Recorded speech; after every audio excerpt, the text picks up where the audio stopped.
тут больше, мне кажется, дело в том, что милишника не сильно хочется брать против Магнуса, потому что когда ты приходишь к каким-то слабым кэрри, Магнус может себе позволить реально этот эмпауэр максить, еще и тебя гонять при всем при этом, то есть ему это не в ущерб. Понятное дело, что на тройке ты всегда хочешь этот эмпауэр подмаксить и бегать его раскидывать, но когда получается так, что тут это тебе еще и в плюс, что ты еще и линию доминируешь, что это прям совсем жутко именно в мидгейме получается, поэтому хочется именно линию как-то закрыть против вот Магнуса. Под Джаггера, но Тейл обычно в Гримстроке ком-то играл. Ну, Грима нет, Грим первый бан вообще. Да, но здесь уже вот те милишники, которые мы называли для секьюра, типа зомбарей, появятся ли 2 милишника на линии? Типа вот Джаггернаут плюс зомби. Ну, вообще, может быть. Почему бы и нет? Главное, чтобы отзонить от того, чтобы мешали фармить. Все, я думаю, будет зависеть от того, кого возьмут Brame, да, то есть какое-то понимание примерно расстановки по линиям. Ну вот, видите, уже понятно, что... Да, тут уже 2 милишника не хочется брать, тут лучше уже саппорта взять рейнджевого, который будет просто тайда атаковать не знаю, постоянно. Ну, кстати, может ли это быть тайд 5? Да вот зомбарь, ну может быть. Зомбарь? Надо брать зомбаря. Кстати, до этого брали тайда на 4, то есть Стаманен, он в этой тиме играл 3 катки подряд, вот прям вот зомби 4, и там побеждал он прям таки хороший перформанс показывал. И сейчас могут как-то, может, обмануть.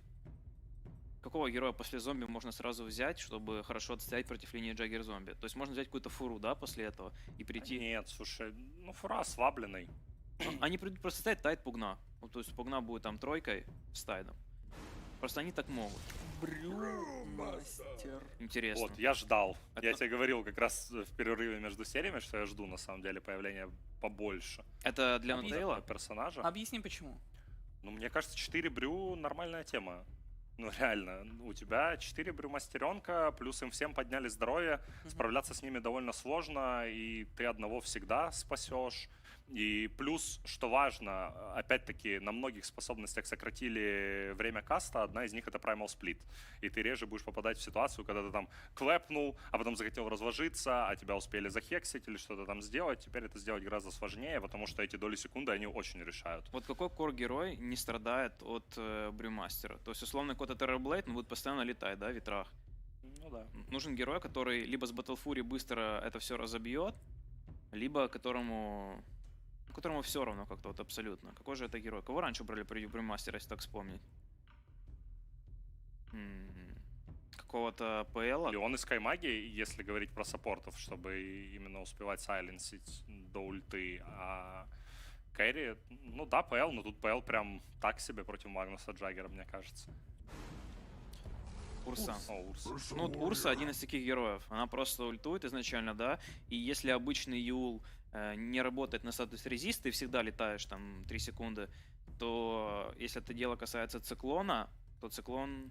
Да, я думаю, тут тайд в основном будет до ульта летать, если уж кого выбирать за цель, кто должен полетать, то это Тайтхантер, наверное. Ну, так и есть. Вот видим, да, в принципе, неплохой драфт у Brame нарисовался.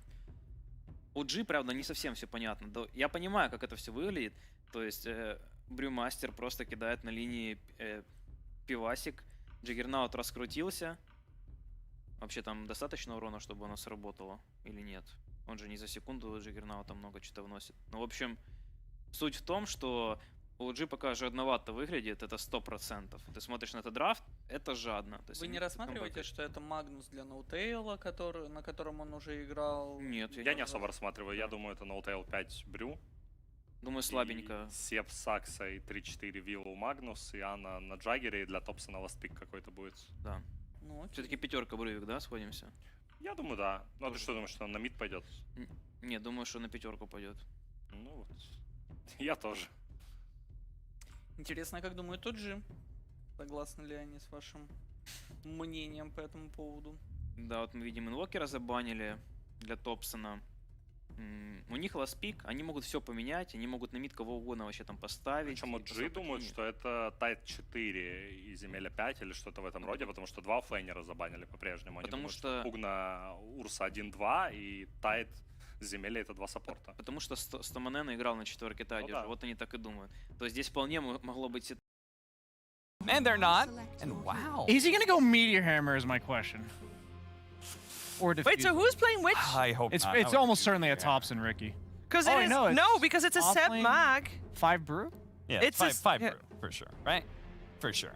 New Sleeping Dart got nerfed, so I don't think. No, Sleeping Dart got buffed.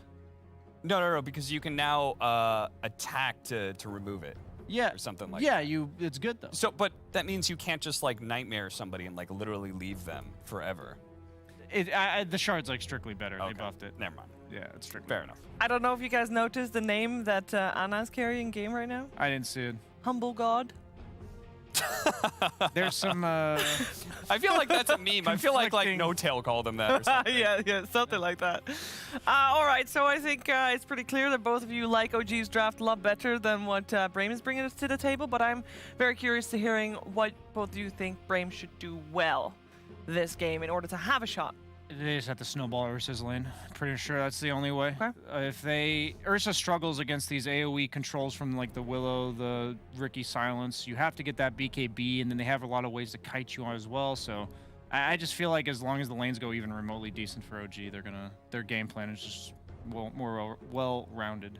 Okay. Yeah, you don't have to play that matchup very often, but Smokescreen really screws you over as a Tidehunter. He needs to have a good game. And one of the ways they can give him a good game is off of sacks. They do have a coddle, so that is a possibility, right? He can give him the double anchor smash. They can clear through Ancient super fast. That is one way that I think they could get ahead. Okay, well, let's see if they can, or let's see if OG takes the first game. We're going to head over to our commentary duo of Moxie and Fogged. Well, thank you so much, Shiver Fog. This is the match that everyone has been very excitedly waiting for. It's the return of Ana. It's gonna look good here. What do you think we're gonna see, though? I mean, he's playing Jug in a pretty nice matchup in this game. He's playing in the lane versus the Tidehunter. Sure, maybe the Ursa core matchup might not be the best, but everything else I look in the game looks pretty damn good. Sure, Decrepify can be a little bit annoying to play around, but with Spin being so prevalent in a lot of the way that these builds do work anyway, yeah, looks like a good matchup for him. And hey, we've got a lot of fun because we also do have Seb on his Magnus, and then we also have Thompson playing one of his like most signature heroes that I feel like I always see him trying to sneak into a draft of Riki. So yeah, some real good fun on their side and some crazy scale potential, right? Like look at OG if they get it to super late game. It's like, oh my God. Yeah, I don't know how you deal with that if you're Brame, but you know, like they said earlier on the panel, they have to make sure that this Ursa is going to snowball. And you know, we do have Stominen on his Earth Spirit. Do you think he's going to be able to assist and make enough things happen? Let's take a look at these lanes. I think that they can actually do a pretty decent amount with him because he can, this lane for the for mid, like Pugna can actually apply a decent amount of pressure because you can force the wave in so hard versus a Riki. I think that they could look to actually pressure these towers really early on. I look at OG and they are pretty lacking at just this deep push in general, and you are playing versus this Pugna and Coddle where you can refresh, you know, Chakra for the blast, double blast on these towers. You have Tide in the front line. I think that Brame does kick up the pace, and they're able to set a good pace of just taking these buildings and get a good advantage. There's a chance, but you know, there's always the X factor of Magnus that just makes games really stressful about breaking high grounds. So I have to favor the OG draft. They love late game. They love the late game. That definitely makes sense. They like to keep their fans on the edge of their seat as well, but do have a very high-paced draft coming out from the side of Brame here, as you said, so be very interesting to watch. Of course, you know, SSA Spartan, he's on his Keeper of the Light. Keeper of the Light, of course, did get some changes, though, so not going to be quite as good as he was before. I believe there's no longer a recall, correct? No, there is not. However, your Illuminate can heal, so it could change a little bit, right? Like, it could maybe work decently with the draft with the heal instead of recall. Like, it all depends on how they can set it up. As Stominen, he'll be able to roll in, snag the one, so they will get 3 bounties on the side of Brame. That feels pretty good. It's a nice start going out to the side of Brame, but they're going to need to do even more than that. So we'll be watching with a lot of interest. I'm curious to see how the lanes are going to go. I want to see how this 5 Brewmaster does versus the Tide, because he doesn't really need to do like the craziest amount, because Juggernaut in this matchup is just, you can actually set up for a lot of kills. We'll probably see maybe some rotations. We'll watch Saksa, what he does, because he did start with boots on this Willow, so that tells me he's going to be checking runes. He's going to be shifting around his positioning a lot in this game. I definitely think that's where Saksa really shines, is being able to be very mobile and kind of put that pressure down on the map and make it known. So be interesting to watch for sure. Drop the brambles down. It looked like they were trying to maybe go for Stominen because he rolled in under tower, but didn't quite get a chance. Did look like a pretty good opportunity, but nope, everybody's just chilling for now. Stominen's gonna roll on over here, make sure he blocks up the camp. Nicely done. Very nicely done. Watching both sides. Yep. Dire side also. OG blocked the small camp pull as well. And yeah, I'm gonna be watching mid quite a bit because, you know, Thompson, I feel like some of these games he really forces the Ricky. Maybe it's either for a good matchup or just an overall good thing in the game. Because this game, I see a lot of reasons for smokescreen. This lane matchup does not sound fun though. No, this definitely is very difficult for him. He's going to constantly be getting blasted. He's going to be decrepified. But of course, you know, like you said, OG, they play for the late game. They've got something up their sleeves or in their pockets in some cases, right? With this little Ricky, but Wish does have to be careful here. He's playing nicely, dodging a couple of the blasts here with either like a blink strike to blink past it or a tricks the trade. He's just trying to maximize and not take too much damage on this Ricky. Focus taking a lot of damage. He's hit 2 of these brambles. But it's going to be just fine here. Does need to be a bit careful, especially with that shockwave pulling right back in. That's a fun combo. Skewer through those brambles for sure can cause a lot of pressure and cause a lot of problems as the courier. Sox will get it. Well, there goes the boots, unfortunately. Playing Ursa versus these little roots are also quite annoying. You're just like, you're gonna land into it, you can't do anything. You click your after shock when you're in the root and you just stand still. You do a little jump in motion, jump in place. Yeah, I can't do a whole But lot. so far, these lanes, they're doing pretty good in the last hit department. Oh, no, looks like Spartan's gonna be fine here. They wound up here with the Shadow Realm, hoping maybe they could get that angle, but not gonna find it this time around. So still no first blood, but plenty of chances to try to get it. Yeah, Seb a little off the mark there. Spartan had 10 wand charges, or 10 stick charges too, so he knew he had to pull him back if they did want to get that kill. And yeah, the last hits though, I'm checking them out. Look, even like Tidehunter's even doing really well. They're forcing a lot of spins up from Ana up top too. So lanes at the moment looking hot for Brame. And that's exactly how they need to be playing this here and making that space, trying to take towers early and allow this Ursa to really come online. Yeah, something I've seen from a lot of these mid laners when they have more spam ability than the opposing. Oh, so that's happening. Bottom does get taken out finally. I feel like that's got to be like tradition though for Brame at this point, right? You know, as I say, Spartan usually the first one to go down here. It is just a position 5. Yeah, I was mentioning, I wish, sometimes I'm seeing these mid laners lately, when they can super push the mid in, they actually run in and take the opposing 3-minute bounty run if you have a bottle. I think Wish can actually go for stuff like that this game, because he's playing versus Ricky. Like, Ricky's not going to go for the same bottle as him, and he can have that good rune control with pushing lane in. There's so many runes that are available now as well. There is. It's actually wild. We're talking about in the back room about how, you know, that 5 minutes comes up and the night comes through and you're like, oh, I feel like I should be doing something right now, but there's nothing there. Nice dodge. Definitely feels a little awkward. It does feel like there should be some big thing, but it's just not there anymore. As we see the water rune will get claimed. Sox will get the bottom one. Wish fills up his bottle on that top one. And a little bit more pressure here over in this mid lane. It's just tossing out a couple hits on the tower, but not too far behind here over here on Thompson, really. Up top, Stolmanen. Spin, This time they'll be able to get him. yeah, down he goes to the spin of the humble god. But it still continues to be the same thing. Like Ana CS, 13 to the 26 of the Tidehunter. Skylark, he's gotten the start that he wanted to. He's already almost got the hood finished up too, so he's feeling very confidently just standing up here. It's because of that support duo, right? It's the fact that he has the Brewmaster with the jug that makes it just, you can't threaten a Tidehunter at all with the jug spin. Well, normally if you had any other range support, the constant harassment into a spin will probably net a kill a lot of the time. So Delto's doing his best up there with what he's given. I'm sure they calculated this a bit, knowing the matchups. I'm yeah, sure they'll make they chose to make it the 5 as well, right? Yes, they did. Ooh, that shockwave dragging back focus. Do they have enough, though? The Shadow Realm, the boop comes out, and down goes the bear. And in the mid lane, the roll in, coming out over here on Thompson. He's immediately going to try to go and just circle away. And then throwing out a couple more hits, but he is indeed out of regen right now, so that's going to be a bit rough. Top lane, Skylark is going to be able to just teleport on out. There's no way to cancel that TP right now. He's feeling absolutely fine.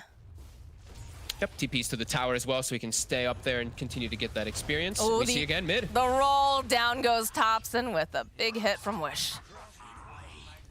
Very nice. I like seeing him making moves around the catapult. Unfortunately, their catapult did die, so they can't actually turn this into a bit of a push, but continue to apply pressure and some good moves from Stolmanen so far. These 3 lanes continue to get this good farm, even though OG, they have found themselves 3 kills. We are seeing just the overall power of these heroes in their positioning of what they're up against. It's looking good. I also like the fact And root that... control. Oh yes, that's very, very important, especially when you have a Pugna here. But I like the fact that Brame is really just playing their style of Dota still, you know? They said that the one team that they're a little bit worried about was, of course, OG, but that hasn't deterred them from just playing super aggressive. Yeah, I like that they even like just put it out there, the way that they opened up their draft, right? Just the Earth Spirit straight into the Pugna, that just means that's a kind of a statement. You're going for a certain strategy right away inside of the game. Stomanen making his way over to the top here. Got No-Tail and Humble God. Spins coming out again. You talk about him just being so tanky. Able to do a whole heck of a lot. Stomanen looking for the brawl. He's going to be able to connect it over onto No-Tail. Skylark making his way over. Would love to get the final hit. And down goes No-Tail. As Wish again just pushed back here in this middle lane. Yeah, very, very nicely done. 2K lead. Seeing Saksa, he's starting to get those stacks start. I almost said stacks. Staxa? Staxa? Staxa, okay. Staxa? So I like Staxa is getting the stacks, you know, because he's got that Magnus. They've got this Empower that's going to be kicking in for their double cores. Those will be at the ready as, mid. Yeah, that was a little close there, but they do have the ward on the side. They were aware that, of course, SSA Spartan was sitting off on the side, and you saw Topson had already kind of bent for the dodge and had No-Tail, of course, right behind him, so he had a blink. Available. Oh, but they're being annoying. Look, even Spartan comes mid. He just continues to blast to refresh the chakra, the blast from the Pugna 2, and just even cancel the salve from Topson. They want this early tower. They want to get into enemy jungle because they know, you know, we're playing versus Magnus. There's going to be some stacks afoot. They want to start getting this invasion going, start getting their advantage even more so. Bottom lane, looks like the Willow was considering just teleporting out. Found themselves a little treat there. Mid. But over in the mid lane, the kick back over on the side, they take No-Tail. Now Stomanen, he's got to try to run away here from Topson. He's not going to be able to do it. The life drain comes out, but there's a blink target off to the side. Spartan is going to help allow Topson to run away. Oh, and that blink does give away the fact that there's a ward, but he actually checks the wrong spot. It's just out of range of that opposite. Spartan knows it's there, though. He's probably going to buy another sentry to take it out, but it's in between both sentries right now, which is quite nice for the side of OG, at least. I do love this tower. strat, though. Yeah, just constantly just giving the Chakra Magic over to Wish, ripping down the tower, and like you said, they pull out that sentry and immediately do ward. It's when you see that jump from the Riki, you know, like, wait, how the hell has he seen me in the tree line? So, nicely done, good awareness. And they will force even the Jug, even Ana has to go TP back to base because of Skylark's pressure. And look at these tasty stacks that they can pick up taking now. the stack. That feels so This is good bad stuff. right now. Saksa worked hard to go and put up these stacks. Gotta protect them, guys. I mean, perfect stuff so far from Brame, honestly. Sure, they've given up a couple kills here and there, but overall, the way that their game plan, it's looking really solid right now. Just invading, knowing that the stacks are there, putting the pressure onto mid tower. Now we'll probably see Wish go toward top, apply pressure there soon. It looks like he's maybe trying to get a kill first with Stomanen. Well, he's got the Aether Lens completed. The roll on over here towards the Riki, but not going to be able to quite follow up now. Stomanen has to retreat. They're thinking about going back in, though. You can see the pings. Skylark just They're really just trying to take advantage Tidehunter of how weak OG is at the moment. Like, OG cannot fight back. Like, they have to pretty much like bring like the Magnus and the Willow, it feels like, to fight versus the Earth Spirit and the Pugna. Like, these two can actually apply so much pressure onto the map, and now we're seeing OG make the move. The Magnus is starting to make the way over. They're getting a little sick of Wish's shenanigans. The little green gobbo there. I guess he's a skeleton, right? Not quite a goblin. It's okay, kind of looks like a goblin, though. Right, doesn't he? Reminds me of Jenkins. But top of the lane, they throw down the brambles. Saksa immediately goes into the Shadow Realm, throws out the Cursed Crown. Will be able to stop Skylark in his tracks, but did feel a little bit close for that little fairy. I mean, I'm just looking at the way the map is positioned at the moment. This is so excellent for Brame. Like, Spartan's able to chill bottom and farm. Ursa's farming in the jungle, fine. Tidehunter's pressuring top, gathering creeps, and also pressuring the tower. While OG, they're on the full defensive. Everyone's kind of sticking around each other. They're not able to really make their own aggressive moves. They're having to be responsive. This is a good start here. And Brame needs to keep this up, as you know, we know that looming late game will eventually hit when those empowers do get in. But this is some really good stuff. Focus is getting pretty close to his Battle Fury already. Smoke coming out from the side of OG. They're going to see if they can make something happen with these trio. Yeah, Brew is 6, Saksa just short of the 6. He really wants it versus Pugna. It adds a big element to just kill the Pugna during Decrepify. While this is going on, Skylark is, of course, taking that top tower. The roll in from Stoneman, and the teleports are coming out. That's a big silence coming through here, followed up. Oh, but they have the Ravage! Even though they have that Terrorizer gonna follow up, down goes Wish. These Brambles holding them into place, trying to use that Bedlam in as well, but Skylark is very tanky. Curse Crown will proc, though. Stoneman now running himself out. It's Thompson clicking away over here at Skylark. No tail. Going for a little bit of a dive here. Does not have that split already, though. It already went down during the earlier portion of the fight, so they do manage to collect on the Brewmaster. Okay, but chaos caused. That's OG coming back in the game quite significantly. They bring Ana down bottom too, gets a kill with the Omni Slash onto the Coddle. So all in all, really good move from OG. Great smoke, use of both ultis. The Willow just hitting 6 for that Terrorize there too, perfectly done. So Ravage kind of wasted there for Brame, and OG benefits quite heavily. Definitely a move that was necessary. Again, we've yet to see Seb come on in here with the RP just yet, so they still have that threat, but they're going to respond with their own smoke gank here, and there is a double damage over in the bottom rune spot. I'm sure they're expecting someone to show up. In fact, Thompson will oblige the roll in the life drain, and down goes Thompson. Oh, and then SSA Spartan doing classic SSA Spartan things where he runs up a side by himself right into the enemy core. I'm not sure you want to fight this, Brame. Dominant's considering. Trying to contest. Yeah, they really want to try to contest this triangle because they know how weak OG is. Like, Brewmaster ult's down, Omni Slash is down, Willow ult's down. Like, they want to try to invade this triangle, get rid of these stacks. Ooh, they're going for the roll. Pressure. Seb runs away. Everyone's just grouped up within this. Oh, the stacks! And they're doing it. They're starting to. They have to contest this here. You can see Seb getting into position. Nice blinding light. Dominant rolling on out. Skylark is still here. Wish over on the back lines, getting the life drain off over onto the Dark Willow. Needs to be careful, though, because they drag right back in. Tricks the case, doing a lot. RP comes through as well. Wish goes down. And now it looks like they'll be able to claim themselves a pelt of a bear as the rest of Brame on the run. Ooh, Thompson, he was hoping he could grab Stoneman here. Not going to be able to quite find it, but he'll find Spartan instead and chase after him. Get himself a double kill. Stoneman running now from Ana. Oh, the block comes out. Down goes the Earth Spirit. And now it is just the tanky Skylark who is left, and it's not looking like he's going to survive this, although they look like they'll back off a little bit here, but I don't know. Teleports coming out, the buyback from Stoneman, and they want this kill on no-till. They need to get something from this, so they will be able to collect that kill on the position 5, but look at this. Look at Thompson. Look at Ana. Soxa, they're coming right back in again. They get the Omni Slash off, and down goes Stoneman. And Skylark now chasing after them is silenced up, but again, he's a big tanky boy. Love to put some more damage. They throw out that blast, and they just don't have anything to cancel out this teleport from Ana, so he is out. No problem here. Soxa is going to be able to flit those little wings away, but hey, take a look. They still He's have got his the eye stack. on the prize. Skylark, he's like, I don't care. We all died. I'm still taking them. Thompson needs to be OG. very careful here. They're going to try to go back in. Thompson looking at Wish with the goo-goo eyes. He'd love to get a kill here. Spartan, though, needs a little bit of assistance. They do manage to use the Decrepify. Focus coming back around. I hear a Ravage going on the other side. Oh, No Tail goes down while we're just watching as they chase after Thompson. He wants this kill so bad, Fogged.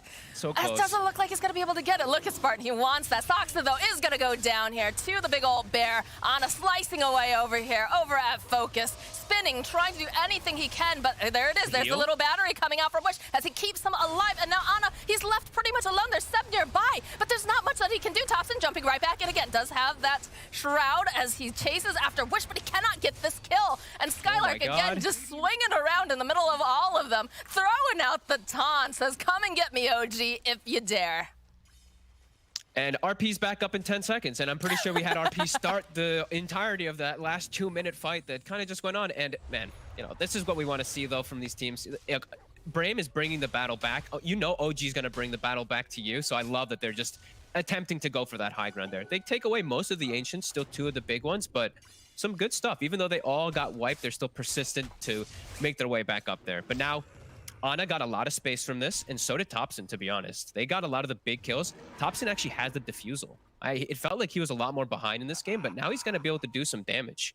The Coddle is just straight food. Every time poor Spartan shows his face, he's just going to pretty much instantly die to Thompson. I'm pretty sure Spartan is very used to that, though, to be quite honest. That's true.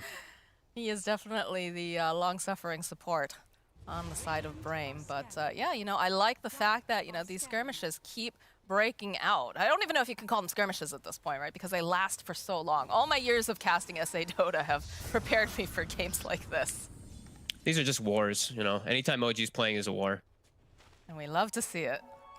It's always They're an always going to bring the entertaining battle time. back to you, even if they can't, right? Like the famous thing, you know, they're like monkeys, right? That's what Kuroki said. They're just going to run at you aimlessly. It doesn't matter. They're just going to run into you and just keep bringing the battle. And that's why they, you know, that whole famous saying happened where it's like, we must just pick heroes that are good versus like run at you, like Gyro and stuff. So yeah, it's always good to just have the constant battle. And Brame, their draft is definitely very battle ready always. And now they're getting this great farm, you know, focus. He did get that good time Battle Fury. So yeah, it's still looking pretty solid for them.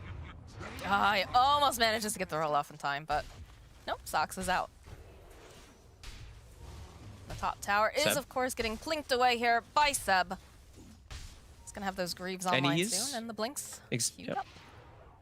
I like that. I like that he's going for the Greaves this game rather than going for Blink. I think it's really nice versus the Pugna, versus the Silences as well, and just more healing. They have Healing Ward, they have Greaves. It could trip up Brame's draft quite a bit if they don't find those targets on the initial go. Thompson? Skylark just enjoying the view over here by the side. Does have the Ravage back up and running, but do you see some movement coming out now from the side of Brame as they're headed over towards this top side of the Dire jungle? They throw down a ward, hoping to get some vision. Oh. Are they going to try forcing the Roche? Okay. They have the Yeah. Vlads on Skylark. They have Ooh, the Seb. Gush when they break the Lincolns, and they have the Ursa. So, okay. Be very careful. Our Smoke of Deceit, of course, up and running. Could see a very big RP, but look at this line that they have to cross. In fact, they get the jump first. So they'll silence up Seb, they'll knock him back. It's not going to be able to get in that pit as easily. Again, they still have the Ravage here. There'll be the split being committed now by No Tail. They'll go and use the Curse Crown as well. Yules is going to get used on the back line here, or rather the Panda throwing up the Tornado, but everything is just so split. Look at this. You've got Pandas running after SSA Spartan. You got a whole fight on the back lines. Focus just can't figure out where he wants to go. He sees Seb over there. No Tail. All right, the split is over. This could work in their favor, but Thompson on the back line, hoping maybe that he can get a quick pick off, make this a little bit easier for them. There's They're no on Spartan. force staff yet over onto Spartan, so he is going to go down, but they'll be able to return and get themselves a kill now as No Tail next to fall. They don't have vision over here onto Thompson, but they get the roll forward over here Seb. onto Seb. Seb, he needs help. The kickback, he's just surrounded by too many of these heroes. He's not looking like he's going to survive this. Down he goes. Wish gets himself a double kill.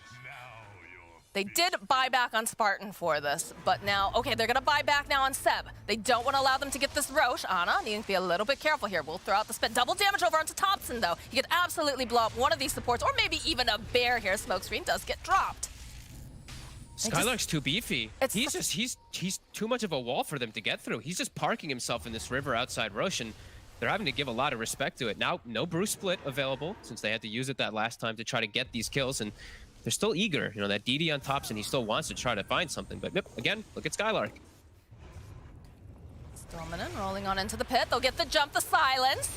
This is looking like a decent amount of damage on Skylark, but it's not enough to take him down. Again, Brambles get thrown down. Snowman should be able to roll on out. Another Illuminate getting tossed, and they have a nice position over here. Uh-oh. Skylark, you need to be careful. Though without the DD, maybe not as easy to take down. They'll use that But his mana. defusal, though. Silence up. Oh, the Decrepify comes out. We'll be able to protect him fairly easily here, but okay, he goes off. He gets the Ravage. They immediately take out No Tail. He is not going to be a part of this fight at all. Skylark still alive, and Ana over here. He's going to need some assistance. Thompson, though, managing to find the opening over onto Skylark, but the Ravage is already out. Nice RP coming out from Seb as they go, and they just slice through the side of Brame here. Down goes Stoneman, and Skylark, though, he bought back. He doesn't want to let them take advantage of this fight as they chase after Ana. Wish is looking, trying to find this opening, and he is just so damn tanky. Spartan throwing up the Illuminate, knows that they're all going to be around here. Does need to be careful, though. Thompson aware that he's in this vicinity. And look at this big old Tide Hunter. They have nothing to cancel out this teleport coming out from that Dark Willow, but that's like all their big R buttons at this point, Fogged. Yeah, Seb finally landing the clutch RP there at the end for them to solidify the fight. And it's still, you know, Roche is still up, still quite healthy, and I think Brame might now back away, might give a little bit more respect. But there is no Magnus RP, and there is no Omni Slash, so we'll see what they do make of that, since they don't have their Ravage on their side too. That RP These are looked crazy fights. so much better than I thought it was. And we do have a Sleeping Dart now over on Thompson. He did get it, okay. Yeah. It's a pretty good item in particular versus Ursa. You can just, like when he pops in range, you just sleep him and ignore him and go back. They also can then ignore the Tide Hunter in a lot of situations. So there's some hidden potential. All right, look at this. There's the Ravage off. They get No Tail immediately. And you can see Seb waiting, patiently looking for the opening. They're all grouped up. Thompson gets the kill onto the Tide. A skewer forward over onto 2. just misses Wish. He gets the two big I ones. thought Focus but yeah, was Focus, dead there for sure, but I have no idea how he gets out, yeah. when you're too low to hit a courier, feels bad. Thompson? He's very low. I think he's fine though. He can teleport out. Yeah, he's out of there. Get a smoke though. Oh, if he was a little bit slower actually on that teleport, he would have broken that smoke. Yeah. Bit of bad luck there for Thompson. Or good luck for Brame, depending on how you want to look at it. Big fan of actually how Wish has decided to build his Pugna this game. He's gone for his own Ghost Scepter, so he can always use Decrepify on his teammates, and also then he can just protect himself overall versus the Dispels, because there's a Brewmaster. So there's a lot of different ways covering and protecting himself, and then this Blink. Like if they do get the jump onto a Tidehunter, let's say with Omni, he can get those Decreps off as the initiation. No tail. Yeah, the split gets used here, but Saksa taking a lot of damage. They'll turn right back around though. They'll get the kill on Snowman, and he's gonna buy back. Again, Skylark, he's a big tanky boy, so they're just trying to ignore him, and they're just ripping apart these pandas here. They want to get rid of No Tail if possible, and they're just leaving Skylark kind of high and dry over on the back end. Looks like he's going to be able to survive. Gets the Ravage off as they'll follow up Thompson. He was hunting, he wanted Wish, but he's not going to be able to get it because it looks like Focus will be able to collect himself a kill here. Brambles will hold him into place, but Stoneman, oh, he's hungry. He wants that kill on No Tail. Focus just running around a big old angry bear here. Throws out the end right, chases after Saksa. Wish is going to be the one who gets the kill. Decrepify over on the side, the roll from Stoneman, and the kick back over the life drain. This is a dead Ana if I've ever seen one, and now Seb, he looks like he's going to be the next one to fall, despite the fact he's using his bullwhip, trying to get out. That is a double kill now for Focus, and that's going to be the Roche. Great fights coming out from Brame. I mean, Stoneman is doing so much work on this Earth Spirit. He's pretty much the entire catch for the team, it feels like, and he's getting the right ones every time. It's really good stuff coming in. And also, just Wish, these quick little decreps, quick ways to reset the fight. Yeah, really solid ways of fighting here from Brame. And OG, they're not able to battle back. You know, Seb having to use that buyback in the last team fight overall, it's really stagnated his growth. He doesn't have the Greaves finish. Now he got the Blink after the fight finished. So just positioning is just really difficult for OG to take any of these fights and just get a good start of the fight. Brame can just walk in, let the Tidehunter give all the information in the world, and then his team picks apart the targets. I mean, it helps when you're a big beefy lad that no one can kill. Yeah. This makes things very difficult. Now he's got a Blink Dagger. I don't even think he needs it, honestly. I think that he can still just waltz on in with his face. But now he can... It's just really clever the way that they're actually doing it, because in a lot of games as a Tidehunter, when you're playing versus Jug, you have this fear that you get Omni'd, you die in the Omni, and you can't Ravage, right? Because the Omni's going on. But the fact that they have this Pugna, with the way that Wish is playing and the way that he built, he always has the cover. He will always be able to blink, protect his Tidehunter. So this is just a good display of them understanding the way that they wanted to play the game, and they're delivering right now. You know, 4K advantage, OG looking pretty hurt at the moment. This is not looking good here for Saksa as he gets found by Focus and Stoneman, and he's not going to be able to teleport out, and down goes the Dark Willow. Unstoppable Ursa. Almost has his Basher finished up now too. He's a big old bear, that's for sure. Top lane, they see Tops and they want this kill. They'll knock him back. They throw out the Gush, and down he goes. Radiant's middle tower is under attack. Radiant structure. Stoneman just feels like he's everywhere. I swear, I was just like, he just was bottom, and then he just hop again for the next kill. He's doing a great job on this Earth Spirit. There's a reason that they first picked it. He made a big splash, I would say, last season here in the European DPC. I think he gained a lot of fans, honestly. He is a very aggressive player. I mean, that's, you know, we joke that we see teams with SSA Spartan. He's usually the most aggressive, but he's just very good at his positioning, and he made such incredible plays last season. So this does not surprise me, honestly. His Earth Spirit is excellent. He was absolutely the standout for me. Him and Wish were the two that were just really surprising me with some of their moves. As on a bottom, they do get the bash connection. Teleports are coming out as well here. You've got Seb nearby, the roll through coming out from Stoneman, and followed up with a beautiful Blink Ravage. They do manage to get the split off, but Seb pushing all the way back over here, uses the RP. It doesn't seem to do a whole heck of a lot as Illuminate is going to get tossed out, And Skylark will go down. Already got the Ravage off. Focus will go down. They are far from their team. They're a little far. They're a little bit too deep here as down goes Stoneman, and now Focus is just trying to focus on someone. Does get a hit off over here on the Dark Willow, but the skewer right back again. Will punish them for diving just a little bit too far here. And Spartan says, oh dear God, please, I don't want Topson to find me. Topson, though, his spidey sense is tingling. He's looking for him. He's doing a little bit of peekaboo here in the trees, but he's not going to be able to find him. Not this time. And just like that, the game state returns to being pretty comfortable and pretty okay for OG, just in one quick fashion. The RP bringing them completely out of range, and I mean, we're gonna keep watching Spartan because he's found. He's trying Body so blocks. hard, but look at this Topson, the blinks right forward. Decrepify does come out from Wish. They're gonna try to teleport him out, but not gonna be able to do it. Now, Wish needs to be careful that he doesn't just chain feed here. So they do use the bullwhip on him, slows him down a tiny bit, but that Pugna, he is a very fast fella. I mean, they got a little too overeager, it feels like. They dove past the tier 1, get skewered into tier 2, RP'd, and then it's dream place for OG to fight, really.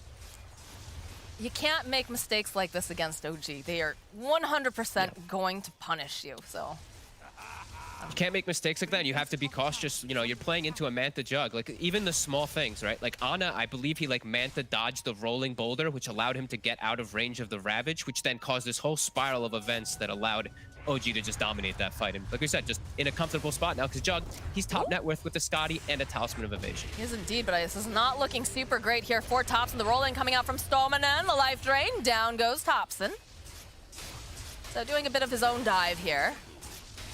Just standard Topson making space in a very, very bizarre place, but And a very you know, it's Topson way. space. Yep. We love him for it. We do indeed. So yeah, it's been a very tight game. Were you expecting it to be this tight? I mean, Brame just had a huge window where they could really take over the game. This last moment just completely switched everything. Like, Ana is just totally back, and he actually has good ways to deal with like BKBs and sticking on targets. It's completely shifted. I didn't expect to see this from Brame, but I also was very reluctant to just jump on the OG train. It's been some time since they've played with him. They had some rough situations too. As now RP Skylark. Skylark, he almost manages to get out, but down he goes. Spartan now running for his life. He's gonna have to leave Stolmanen behind here as No-Tail will turn back around, or rather Focus is jumped in over here. Stolmanen rolling forward. There's a couple of these nice hits off. Those Greaves coming in handy. Focus still trying to run away. The Brambles holding them into place. No-Tail. Oh, but look at this Wish. He's got to be the little battery who keeps him alive. As Stolmanen does indeed get left behind, he is going to be the sacrifice. But they do manage to get Focus out. We're seeing they're just throwing RPs. They're throwing Omnis on the Tide now. They're seeing how important he is. And this time, Wish was not in range to get the decrep. Nowhere near, actually. So OG now starting to get their own footing, starting to get some actual map control too, rather than playing on defensive. No-Tail buys a gem. So these sentries, these wards, This is a dead it's Spartan. gonna get difficult for Brame, and yeah, Spartan. Rest in peace. Is pieces. But Pieces, true. yeah, Radiant's top tower is under attack. down goes this middle tower though. You don't have Stolmanen up, you don't have your Tide Hunter, so you just let this one go. And yeah, I mean, Ana's build is all kicking together. He's 5-1 and 8 this game. The Scotty really good versus these little heals that are coming out from their team, and now just Butterfly straight up counter versus the Ursa, as he's gonna have to go all the way into an MKB to be able to hit him. Even though he has Basher, he has to go for a completely different item than just finishing it up to Abyssal. Yeah, he just went and he switched around his build too. The second he said that, because he has to, absolutely has to. Yeah, it's Butterfly and the Elven Tunic, so it's just like you're not going to do anything. And you are about counteracting the Jug at this point. The Ursa has to start being that one to deal with him, because he's really getting out of control.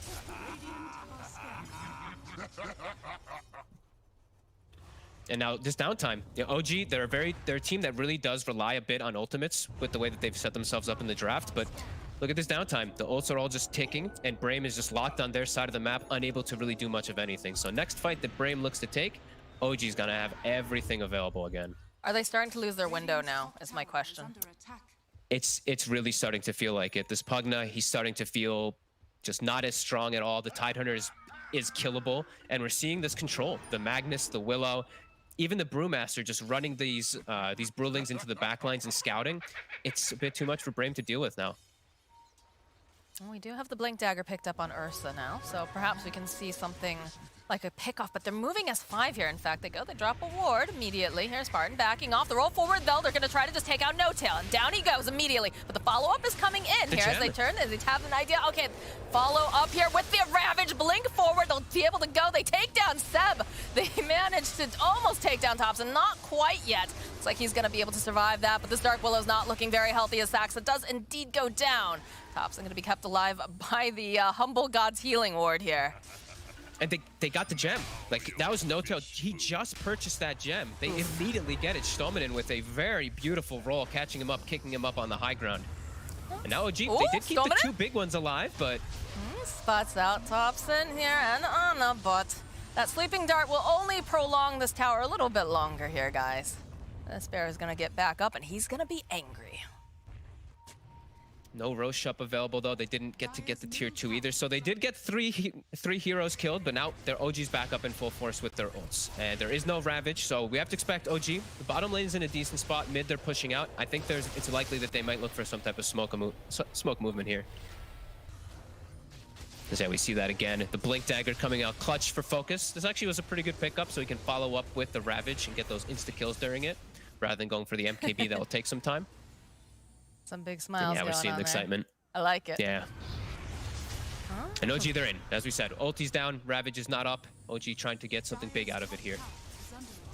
Doesn't look like they've managed to go and get any kills, but they have managed to collect some of that map presence again here as they took over the triangle. But again, focus bottom lane, just continue to farming up. But it does feel, again, it's been a very tight game this entire time. Less than 1K net worth difference. Look at that. Stominen needs to be careful. He's kind of stuck on the little, the pseudo cliff. Well, good thing he got stuck on. If he rolled even like just a little bit further, he was landing right in front of a Jug and a Magnus. As No-Tail's just sitting smoked inside the pit, just waiting and waiting. There's a double damage bottom. Biding his time. Oh yeah, Focus is right by that too. Yeah, I hope I think he sees it. Yeah, there we go. All right, it's go time. Ravage in 20. They still don't have Ravage though, so Skylark. He needs to be careful. Oh, the blink away. They know they're hanging out around the pit.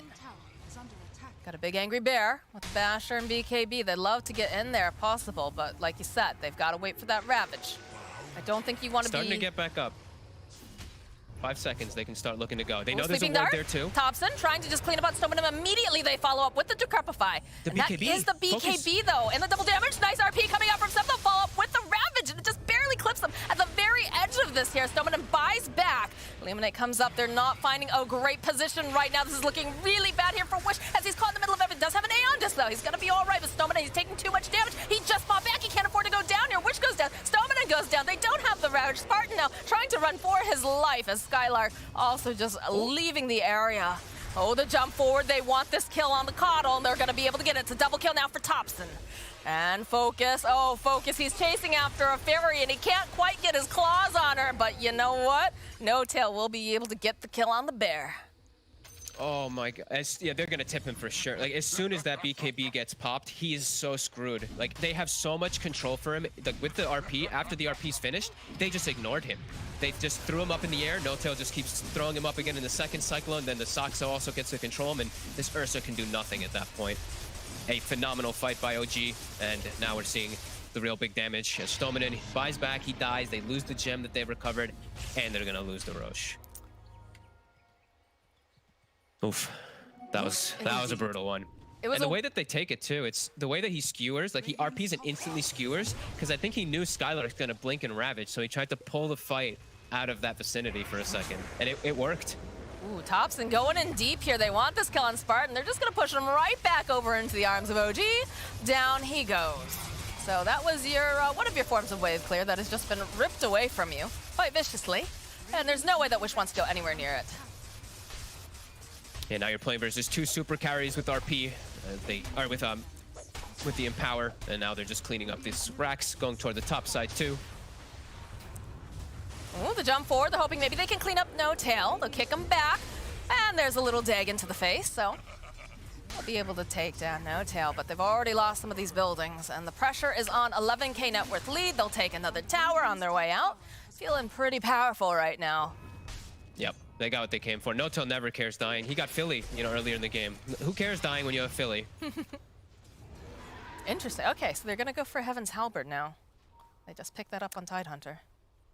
Anything he can get to try to survive through at least like an Omni or just any type of small little survival things. It's really getting out of control. The game has gotten quite out of hand. Too much control. Too many different forms that OG have. When they have all their ults, it really feels impossible for Brame. This is where Pugna really starts to fall off, right? Like, it's been like that for quite some time. As the game just gets really difficult to play as a Pugna when you're playing into all of this. You have to be so perfect about your positioning. One little trip up and you're just a very squishy little skeleton. I mean, I'd have to say that he has been very well positioned in a lot of these fights, though. They just have a lot of really good ways of closing those gaps. And eventually, you know, everybody starts to run away when the fight starts to go sideways, and then poor Pugna's trying to run out. And he sometimes gets left behind. It's usually Stolmanen, right, who ends up being the sacrifice. But he is also very in the faces of all of them. Oh, and I actually did say that they were able to recover the gem on the side OG. They actually didn't. That's my apology. I think the courier or something else got it, because Stolmanen, he actually still has it. So at least they have that going for themselves. You know, they're going to know they're not under ward coverage for the most of the time, and they'll be at least able to spot the Ricky in a lot of these situations. Well, the MKB is now completed for the Ursa, so we'll see how much of a difference that's going to make. He is working on the Abyssal Blade as well. I'm just concerned that it's just going to... Look how fast he's hitting. Oh, dear Lord. Yeah, this Jug is just... look at this armor. 50 armor. Look at the Solar Crest and the Greaves behind him. He's an absolute beast. And even he's holding onto the Paladin Sword in the backpack in case he sees situations where he's going to be able to swap him in. Well, the rest of OG was playing Dota. Anna was studying the blade. No, he really was. 6-1 and 11. You know, he made the one little trip up where he did die, but besides that... I think he's allowed one. The jump He's in, clean, though, the yeah. push back immediately over here onto the Ursa. That is not the place he wants to be right now. So even go and use the Terrorize, he's just dead. Down for 89 seconds. Tower's just getting chopped away. Into a different continent. Feels bad, man. Down goes the tower. The racks are going down. Spartan is just too forward here as he is going to get saved here. For a moment, but I'm sure as soon as that wears off, he is dead. Ana is just running at them now. Sleeping Dart getting tossed out here by Thompson. I'll get a roll out, be able to go do a life drain, but he doesn't seem to care. He's got an Aegis. This Dart is super annoying. The cast range is so far, like, it actually is really obnoxious and allows his team to set up for plays like Skewer, which, bam, there we go again. Okay, well, it looks like they might be able to get the kill on Thompson, but Stolmanen was just pushed too far out here. Oh, this is not looking good now for the Tidehunter. He's trying to get himself into the base, and No-Tail's Pandas are just running in full force right now. Wishes Aeon Tisk comes out, and the GG does indeed get called. So OG will be taking game number 1 of this series. Hey, Brame, they brought the battles back early on in the game, but you could definitely see OG just a little bit more comfortable with their draft of how they wanted to take the fights and just really identifying who to get on top of. And getting on top of heroes really was the name of the game, it felt like, for OG, especially toward those later stages. They were always getting on this poor Pugna, always getting on the Coddle. Great control. You know, Brewmaster, we see No-Tail, he struggled quite a bit this game, but in the few instances he did get a good ulti off, he was able to throw up an Ursa, do a lot of damage in, and yeah, damn. OG still looking like in good form, at least inside of the team fights. Maybe some laning disparities, but we can still give some credit to Brame for definitely doing some good stuff in the lane. Wish, as well as Stolmanen, definitely looked pretty hot in those lane starts. Absolutely. I think a lot of people were pleasantly surprised to see that Brame really held their own early on during the early laning phases of the game, and a couple of those kills were a little surprising as well. But it's always fun to watch, you know, a bit of Dota where you're never sure who's going to come out on top. But we're going to toss it over to our panel because I think they might have a better idea of how things go throughout the gates. Thank you, Moxie and Fog. Indeed, we'll be back with you for game number 2, as I have 2 waving gentlemen next to me, and they will wave and point at the camera until I stop talking and throw to a break. But I wonder how long I can continue to continue talking while they keep doing that. I think they're just going to continue waving and pointing. You'll break before I do, Sheever. I probably will. I promise you. You'll break. Production will break before I will. Can someone please make this into a clip? I will be quiet for a bit so you can... Oh, never mind. It's all right. Production broke first.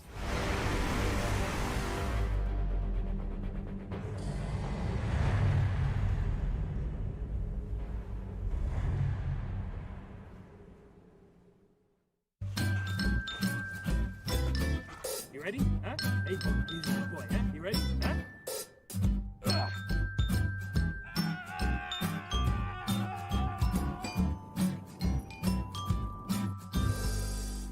Start your esports career now at play.eslgaming.com.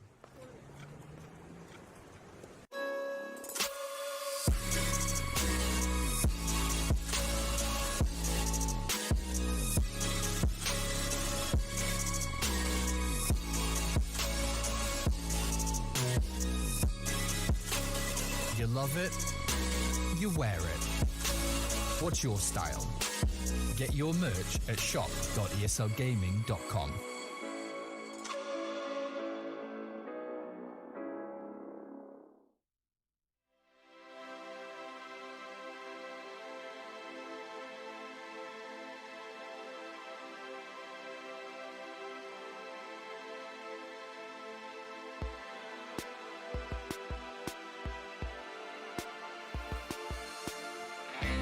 I was soaking up the sun with you, umbrella dreams. Put your hand over my chest until we fell asleep. Summer dreaming. Endless feeling. Don't wake me up. Don't wake me up. I wanna find a way to stay like this forever with you.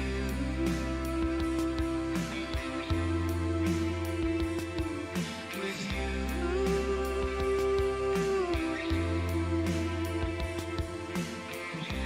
Drifting away, watching your body like a rolling desire.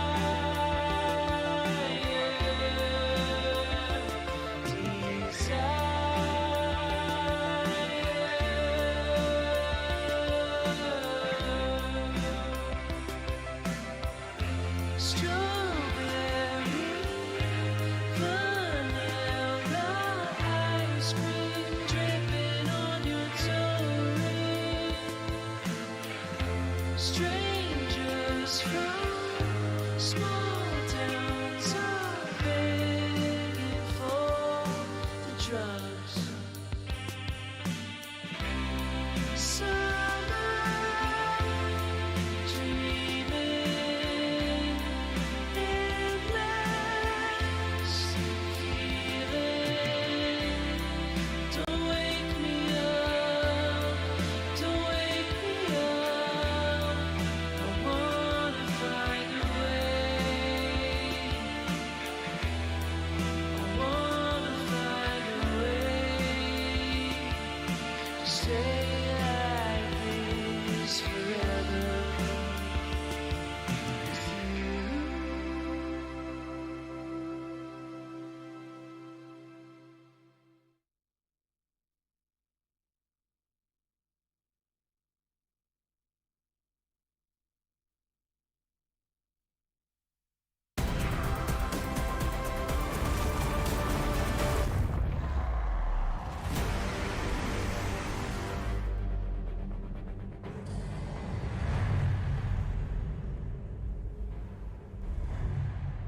A very, very fun game to start this series off. OG versus Brame, that's what you're watching right now here in the upper division of Dream League Season 15, powered by Intel. And OG took game number 1 over Brame, but it definitely felt close at times. We had some great back and forth fights. I'm here with BSJ, I'm here with Cap, and we're gonna break down the game and prepare for game number 2 of this best of 3. Cap, this was the first time we saw Anna on screen ever since he played at TI9 Grand Finals. Thoughts, please? I'm gonna go ahead and give his performance a 4 out of 10. What? Okay, why? Because it's Anna. You're expecting your bigger things. Yeah, I'm expecting pure the pure essence of greatness. Ooh. So 4 out of 10. You know, for everybody else, that'd be an 8 out of 10 Yeah, performance. yeah. But for him, 4 out of 10. Standards are a little higher. Yeah. Yeah. You know, there was a little bit of time there where it looked a little shaky. Brian, of course, was super confident. He said there's no way they could possibly lose. It's true. I was a little shaky. I was like, oh, this laning phase is going pretty bad. This is, I don't know I have about written this, it but- down. Bria's J's quote. Do lanes even matter, though? That's what you said. You can lose 3 lanes and it kind of matters, It's right, just Brian? it's just specifically OG that if their lineup has playmaking potential, I think they got then they got out of the lanes. Like even if they're losing by 3K at 15 minutes, any other team, I think they just don't draft the way OG does. Like when you see OG's last 2 bans, their bans were okay, heroes that threaten Jug, like are win condition with the mag, and yet you have this Coddle Ursa, you're enabling the Ursa, but there's like Brewmaster, Magnus, the Dark Willow, so much control for the Ursa, and then you compare that to the Jug, and you just know that they're eventually going to have the late game win condition. That's how they won TI both times. They did it with the IO, the Spectres, the Alchemists. Like their goal is to eventually get there, and I just assumed as long as they were still in the game that they were going to get there. And they did get there, so you were right with that. Again, we just saw Anna play for the first time since TI, and a lot of people often wonder, like, what's the difference between the way Anna plays carry and what, for example, the differences between other carry players that we see. And Purge has a little bit of a breakdown for that. Thanks, Sheaver. I have a super long clip here of Anna playing Jug. Now, he's split pushing while his team got some map pressure here, but I think the way that he plays with OG is the secret to why they do so well. OG is a team that wants to constantly fight and constantly wear down their opponent, and by doing so, it gives them big advantages. And now, so what they do is they basically play around each other all the time, but what Ana does that's so special is that his game sense is so good that he very, very rarely makes mistakes and he doesn't die. He keeps Coddle from going high ground here. He's only got a Treads and Yasha for basically the entirety of this clip, but he's always ready to fight. Yes, he's got Empower, so he's got more damage than a typical Jug would at this phase, but they know that Ravage is on cooldown, so they basically sit around and they eventually look for pokes and constantly defend their objectives, and they're always together. I think a big issue that Mid One had sometimes on OG in the past season, especially like the games where he'd be playing like Monkey King, get a really fast X, he would make a mistake and he would die, and they would lose so much momentum, and it would really hurt their squad in a huge way. But Ana just continues to pressure, and even though he's like his HP is low at a couple points here, he just realizes what his limits are, and he continues to pressure them, and he plays with his team constantly. So Brame had a great laning stage. They got ahead in net worth, but Ana's getting kills. He's not making mistakes. They back up when things look a little iffy, and when that happens, oh wait, never mind, let's go back in. There's a kill that I can get for free before we escape and TP back home. And the only reason he's not in the fight right now, he had a TP to base, then he runs back again, and then he's here again, ready to slap again. It's just like this is legitimately a 3-minute clip where he's just constantly fighting, taking engagements, doing damage, not dying, and playing amazing. So I would disagree a little bit with the Caps 4 out of 10. I'd maybe put a little bit higher. I was really impressed with what I saw. Thank you, Purge. A little bit higher than 4 out of 10. But there's high standards for a 2-time TI winner for sure. He did live up to them, though, as Brian said. You know, they won in the end. Cap, there were still some good points for Brame, though, this game as well, right? Yeah, they did a really good job with their laning phase. As we were talking about, they did manage to win all 3 lanes. I think they were pressuring really well. It's just the secret of OG, man, is like, it feels like there's so many secrets to OG about how they team fight around each other. But like one thing I loved is that it's so obvious that OG always are planning for that team fight and not just being around each other, but also the tactics of how to take a team fight. How do we win a team fight against a Tidehunter? Watch how they pressure that Tide. Every single team fight. They're always trying to force out a Ravage one way or another, whether it was separating from his allies, getting fights away from him, trying to poke and prod at him and go, you got to use that Ravage, you got to use that Ravage. Yep. I mean, I think Skylark did a pretty okay job. How would you rate him? The pressure from OG was too rough, all right? And listen, you got to be careful with the Ana scale, okay? Yeah. Listen, Purge wants to up it up to 5 out of 10 for an Ana scale. You know what that is? That's a 10 out of 10 for everybody else. Okay. That's a near impossible to break. Near impossible to break. But we're going to find out how he plays on the Ana scale in game number 2, because that is coming our way after this.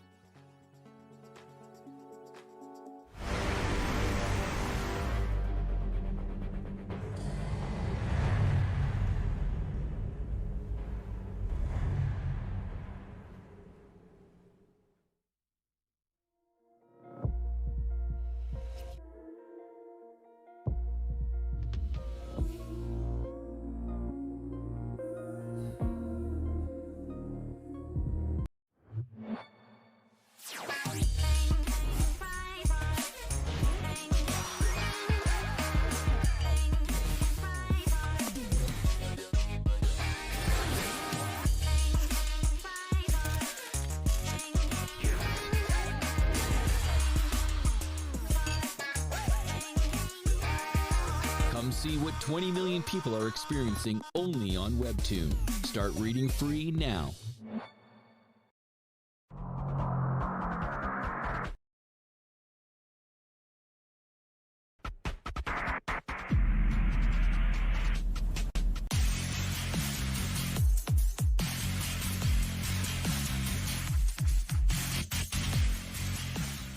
Apartments.com has scoured the earth to find the most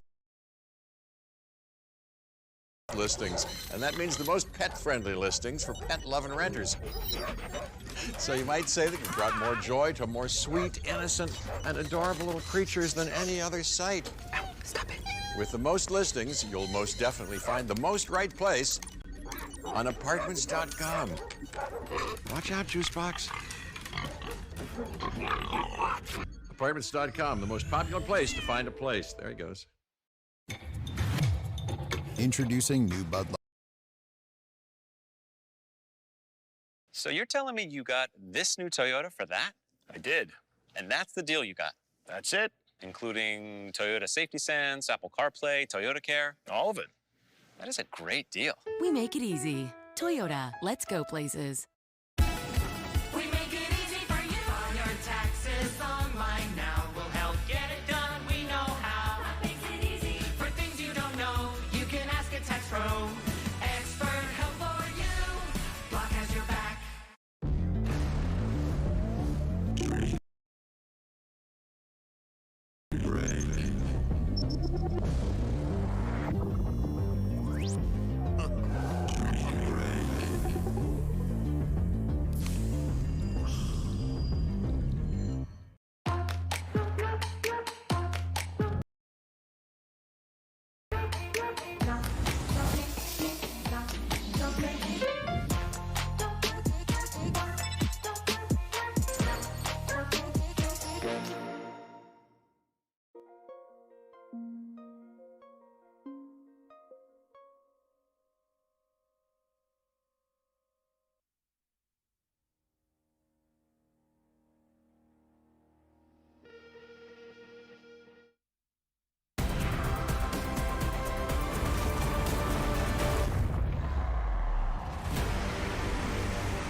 Game 2 of OG versus Brame in the upper division of the Western European DPC League coming your way right now here at Dream League Season 15. And it should be a really good one. Game 1 went the way of OG, but Brame definitely showed that they also know how to fight, and definitely hoping that we're going to see another Stoneman on Earth Spirit as he had a big impact on the game. I'm here with BSJ and Cap, and we are ready for the draft of Game 2.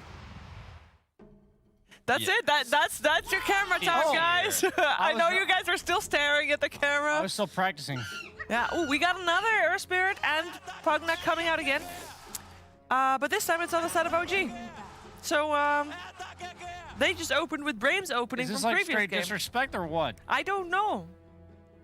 Is this like if we'll show you how to win with these two? Okay, heroes? I will tell you. Anything you can do, I can do better. True. And also, OG, last season, the first couple of series that they played, they had a little bit of a theme going on. First game looked good, won the game. Second game, clowning around a little bit, losing the game, but then winning game 3 again. So if there is a time for OG to clown around a little bit, it would be this game, and perhaps copying the draft from their opponents from previous game might be one of them. Nothing would make us all happier than to go to a game 3. True. Brame are, in their opener, they're just planting out this very, very difficult to deal with offlane. Doom got some big old buffs. 3 base armor buff. Brian, that's a lot of armor.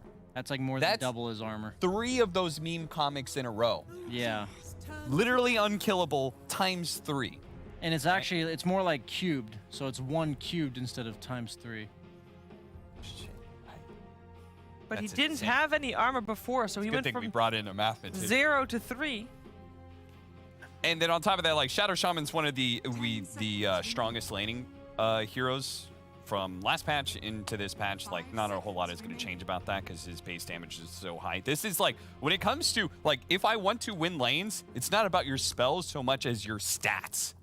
If you are statty, if you thick, then you can win the lane. That last patch. Yeah. You just have 335 move speed, 5 armor, and 60 damage. You'll be able to win pretty much every lane. Yeah. And Ember Spirit, he did get massively buffed. His level 1 Flame Guard went from 8 seconds to 11. So his early game laning stage, I would just say it also if you can't accelerates his pop the farm. Flame Guard. If you can't plop. And I feel like the Pugna certainly can. Yeah, right? Pugna's really not great against Ember, though, like in game. Yeah. Usually Ember, he can break your suck in like 3 different ways. Yeah. And he also just gets on top of you in the mid game. And Decrepify all magic doesn't damage. save anybody. Yeah, It's exactly. like, yeah. So I'm not a huge fan of I mean, it's Thompson, so they might just leave the Pugna as core, mid lane that is. But I wouldn't be a huge fan of it here when they see the Ember picked up. It might be Brame has a philosophy that I know like Liquid has, for example, which is that like at the highest execution level, we can deal with this, right? Because Doom, his primary target is going to be going after that Pugna, right? Yeah. If he does it to anybody else, they're getting both a Phonic Shield and life drain. You know, like that person's going to survive. So I think he pretty much has to run after the Pugna for a lot of it. So Do you think Medusa's possibly coming here for OG? It's one of the OG like heroes that deals with Doom. And one of the ranged carries you really wanted to see. Yeah, we haven't seen any of those yet, so clearly I don't understand anything. Well, we've seen Medusa banned quite a few times. Yeah, Medusa, just kind of a cheesy hero. And I'm looking at it for Brame, and I don't think their lineup's very good against it so far. And OG needs that hero to sit behind, because Pugna, Earth Spirit, Abaddon, none of them really want to be in front. It's like, yeah, Abaddon can kind of just run in sometimes, but that's not... I'm assuming it's a no-tail Abaddon. Maybe that's too bold. Typically, it is him playing it. Yeah. They go PL. So PL's super strong against everyone here that's not Ember. It's not horrible against Ember. I have to believe the Shard is insanely good against 2 ranged squishy supports. yes. The BSJ Phantom Lancer Shard. If you look at the patch notes of PL, if he doesn't buy a Shard, I'm going to be upset. It's literally a nerfs across the board and then buff Shard. Every single Phantom Lancer I get on my team, like I've been influenced by BSJ at this point in time. I'm just like, you should really get the Shard. Like, please get the Shard. And I never do that because, you know, like I'm not a carry player, so I don't want to influence my carry players' decisions. No, they never do. They don't believe in it, Brian. Never mind. Not going to get into this. He's going to buy Shard. It's going to come out Diffusal Manta, Shard. Shadow Shaman is going to be very sad. Yeah, they're going to die in like 2 hits to Shard Illusions. It's fine. I like the PL just because they don't... So they have Embers, quote-unquote, to deal with it, but they don't have a reliable way to find the real one. Like, they have Shadow Shaman and Doom, and as long as he's spawned a couple illusions, it's going to be difficult for Brame to start the fight the way that they want to. What would you like to see as a way to deal with it? They still have a hero, of course, to pick up, but it has to be a hero for focus. Yeah, I think it's a really good ban in the Anti-Mage. It's a decent matchup against PL, but most notably, it's a carry that can kind of ignore the PL and blink on everyone else, right? Yeah. So a Spectre might be another ban I would really like to see here. I think Spectre would be quite scary for the way OG wants to play. If you do any of those like those non-mobile like Battle Fury heroes, right, then you are usually very susceptible to Pugna. You know, you're kind of like Ursus and stuff. Like Decrepify is going to ruin. You're also running quite through lot, a right? PL, right? Which you're getting all your mana burned. If they manage to draw out the fight for like 10 seconds, you're suddenly useless.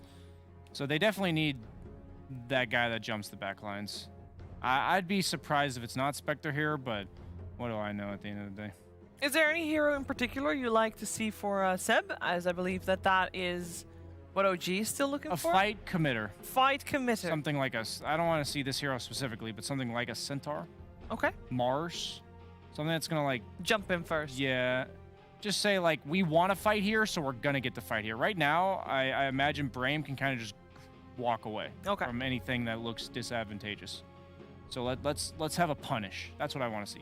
I will say I'm a well-known Centaur hater, but I did play it once in this new patch because it got 4 buffs. Yeah. Every single one of his abilities got buffed, even if it is 3% on strength return damage or whatever. But it feels okay. It feels okay. I actually think it They might buffed be his items. back. Like Vanguard. True. Yeah. It's a little they- thing. Bracers, Vanguards, all that got buffed. We saw a Centaur earlier today. It did work out, I believe. Damn, there's that Spectre ban. I know Nice. you, No Tail. I see you, dog. All right, so what's left then? Ursa's, Sven's. Like, there's not a whole lot of you gotta get a cleaving jumper. heroes left that feel good against Pugna. You gotta do something like Ricky, maybe. Riki? Oh. Yeah. Okay. 10 seconds remaining. Slark? Oh, no, Yeah. Slark's bad against PL. Yeah, I was gonna ask you. If, I actually, you I can't do Slark. I think you actually need to not consider the PL matchup, and you need to jump the backline here. Okay. That's my answer. Dire team pick. Nice You call. know, I'm on. Me and No Tail, we're Damn. boys, man. We're boys. I talked to him once at TI, and now we're just mind melded. That was like 4 years ago. Synced. Good call. Fit in their lineup, and they thought so too. So yeah, they go for the Centaur for Seb, and we're looking for the last hero for Brame. So you want something that doesn't care about PL or Centaur because it'll go behind and kill instead Pugna and Earth Spirit. Even though Earth Spirit also jumps in, so you just go for the Pugna. BSJ, finish it out strong. Yeah, go for it. I need to see a hero list, but I think. Nope, too late. Alchemist. Oh, Okay. Alk. Yeah, that's a. Oracle Alk. Okay. I can work with that. I always like seeing Alk when I feel like I don't really like your draft and I feel like your back's against the wall. I need something that like changes the nature of the game. Yeah. And Alchemist does that, on top of also being able to deal with PL. in When I some see an ways. Alchemist in the game, I like to call an Alchemist game. It is indeed an Alchemist game. There's no way around that. You know, the name that you have on the DPC registration page is the name that you'll have for the rest of the season and therefore also for TI. I think we should forget about the name Anna because he has registered on the page as Humble God, which will now be his name from this point forward. Yes. Give This that. makes me slightly uncomfortable. That's a 10 out of 10 name on the Anna scale. Is it? Okay. Are they going to do it again? In game 2 or Yeah. in TI 10? Okay, game 2. Oh, Let's go for game 2 first, one step at a time. If they win this game, Go all the way! TI. I think they got it. I think, but I do think this Alchemist might be a gotcha pick. If the Alchemist manages to get like that 5 minutes of farm, then I'd be really scared. I think he might go for the battle or the Radiance over the Battle Fury against the PL. Kind of curious what he chooses to go there, but I think the Centaur hero really sealed their draft up really well. I like Brame here. I like their draft more. They also managed to like showcase that they can get off to a good start. They do it again this time around with an Alchemist lineup, and I think they've got this in the bag. Okay, well, that would be great news for all Dota fans around the world because that would mean that we get a third game to this series. But first, Brame has to also execute properly here in this second game of best of 3. I'm gonna pass you over to our commentary duo of Moxie and Fogged. All right. We got game number 2. We've got a Phantom Lancer who, in my opinion, Fog, is one of the most buffed heroes that is currently strong in this meta. I'm not sure if you agree with that. I'm mixed. I always like a PL, and it's an Ana PL, so let's give it like 10 more points than usual. I believe now with the cooldown on his Spirit Lance and whatnot, I think you can have like I think it was like a maximum of 280% hero damage or something like that now. It's absolutely insane. Okay. It's gonna be a lot of damage This coming will be out. interesting. We'll see if he does. I mean, if he does go for it, I think he probably will. It does appear to be really strong. And hey, you know, we got fun, right? The Earth Spirit Pugna pick from one team first. OG takes it away, and they're bringing it back to them. Maybe show them how it's done. This is exciting, and we do get to see the Centaur again. I mentioned it in the earlier series this morning. Big fan of this hero right now. A lot of these old offlaners that were kind of just completely gone out of the meta, they're starting to come back. In particular, it's the Stampede. It's 90 seconds at all levels. It's unbelievably strong now. They've buffed literally every single one of his abilities, so it does feel pretty good, and it gives him an extra form to actually be able to do stuff and force action. As with Thompson playing Pugna, it might be a little bit harder for them to actually get like lockdown because they do lack that from the mid laner. This will provide that, and yeah, we'll see what Thompson is able to do as Pugna. As this is, you know, he is an absolute specialist on Pugna. This is one of his most played. It will definitely be a treat so. here, but Soxa has attracted a little bit more attention than I think he'd really like here. Fodiction will buy him a little bit more time, but it still looks like he is going to be the first blood as Skylark will swing that mighty sword. Get a nice root off here as well coming out from Spartan. Seb forced to run away, but again, he is fairly tanky, so he's going to be able to just walk out of that jungle. But they all took a lot of damage there, Fogged. Yeah, they did. They were able to find the ward immediately too. That's the thing. Is like they found Soxa, so they know that there's a ward on the high ground, so they were able to take that one away. However, does look like OG's gonna get themselves 3 of those bounty runes. Stoneman only able to grab the 1. And now did anyone skill anything completely terrible? No, right? I don't It looks think like so. some normal, just normal abilities. Okay. Yeah. Nothing breaking. Okay, good. I saw Ano, he's holding the skill point just in case. Thompson, I mean, yeah, everyone else just skilled the according. The acid sprays and whatnot, so. So nothing too crazy lost there. Of course, you know, that regen was a little bit of an issue because they were forced to use quite a bit of it, especially over on the side of OG. But, you know, it's the start of the game. Everything's fine. I will say, though, for those of you who are not familiar with Stolmanen, this Shadow Shaman, he plays a lot of it. And we talk about how aggressive he's been with that Earth Spirit. He's still very aggressive with his Shaman as well. And luckily, his team has that synergy where they will back him up, but definitely not as playmaking as the Earth Spirit, for sure. Ooh, yeah, he's just going to be playing the lane. No tell. Will you get it? He's speedy, 325 move speed. He's on a horse, Spog. He's got it. He is. Oh, there's some slow horse heroes. I don't know. Actually, are there any slow horse? I don't think there are. Good call, actually. Horse heroes are fast. Yeah. Yep. They used to not always be. It makes sense, you know? Logic in my game of magic and... But they are duking it out over here. They have to be a little bit careful. Stoneman, of course, does hit very hard, but No Tail, of course, does have ways of protecting himself and getting a better advantage here. No Tail's happy as long as he's hitting him instead of hitting the creeps, right? Because then Ana can maybe try to get last hits because of that massive base damage that that Shadow Shaman does have. We still see. I'll say Humble God. You know what? I'll give it to everybody. I'll say Humble God. He's struggling still. He can't actually get many last hits down here versus this Shadow Shaman and Doom. He's at only 1 right now. God, Humble God sounds so anime. I'm sorry.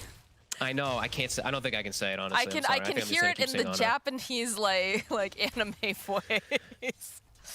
I've known Nana too long too. I don't know. Well, it's like when No Tail tried to rebrand. Remember, he wanted to be Big Daddy, and then it became Big Daddy No Tail. And then he just gave up, and he's back to No Tail.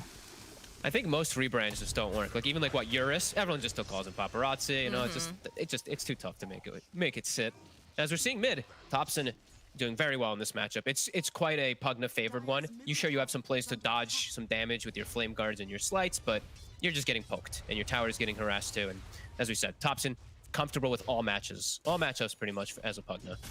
It's definitely the situation we saw in the last game too when Thompson was on the Ricky and you had it just changed up with Wish, of course, playing that Pugna. So it's going to be a bit difficult, but there are plenty of ways for this Ember to try to get himself back into the game more comfortably. But of course, that is going to come at the cost, most likely, of a tower because Pugna does push so quickly.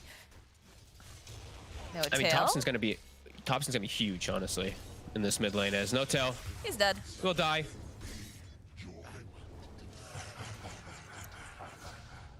And look at this, Thompson's even contesting the small camp, so being an absolute nuisance to poor Wish. Be interested and to how's see Top doing? Just you know, the pressure that Thompson is going to be able to put down early on here. It's a little bit faster of a lineup than last time around. And you know that they want to put a lot of pressure onto this Alchemist, but they get a kick back over here onto Spartan. They'll get the stomp and is forced out that Fairy Fire, but down goes the Oracle. Very nicely done. Seb, although he's not getting the most last hits up here, gets himself the kill. He's gone for this naked build into a Ring of Health, so he'll have extra sustain. Probably still going Vanguard. I think this is like a new thing because it got buffed. It just feels good on hero like the Centaur anyway. And we will see Thompson, level 5. They're going to double TP to mid to secure the rune. Both supports here trying to help out Wish. Well, I think they want to hinder Thompson as much as possible. Yeah. Is my guess here. So, Spartan. And Spartan, though, he's going to pay for it. Yeah, he's the unlucky one. He picked the wrong side. He's trying to get Roshan to pay attention to him, but just a little bit too late there. I like that, though. He nukes the Roche. He's like, come here. Come get a hit on him. Notice me, senpai. Yeah. Sorry, too many anime references. Did you know that Dota has an anime, by the way, Fog? Let's chill out completely here. And Envy was right. Down bottom, Saksa making another move. Stoneman trying to find this opening. Does have the Fairy Fire, though, and they've got the Aphotic Shield over here on Humble God. They're looking, they're hunting. Can they find him? It looks like they'll turn back around. They need to be careful, though. Ana can't afford to go down here. Stoneman does get taken down by Humble God. Throw forward, though, again, coming out from Saksa. It's pretty difficult to get a kill on a Doom here, but they do manage to find a kill on the Courier. Did he die to Tau? I think the range creep. Oh, okay. I think that one single range creep that's right next to Skylark right there just took out on his Courier. That feels bad. I can't tell what actually killed it. Maybe it wasn't. I don't even know. There's a lot going on during that.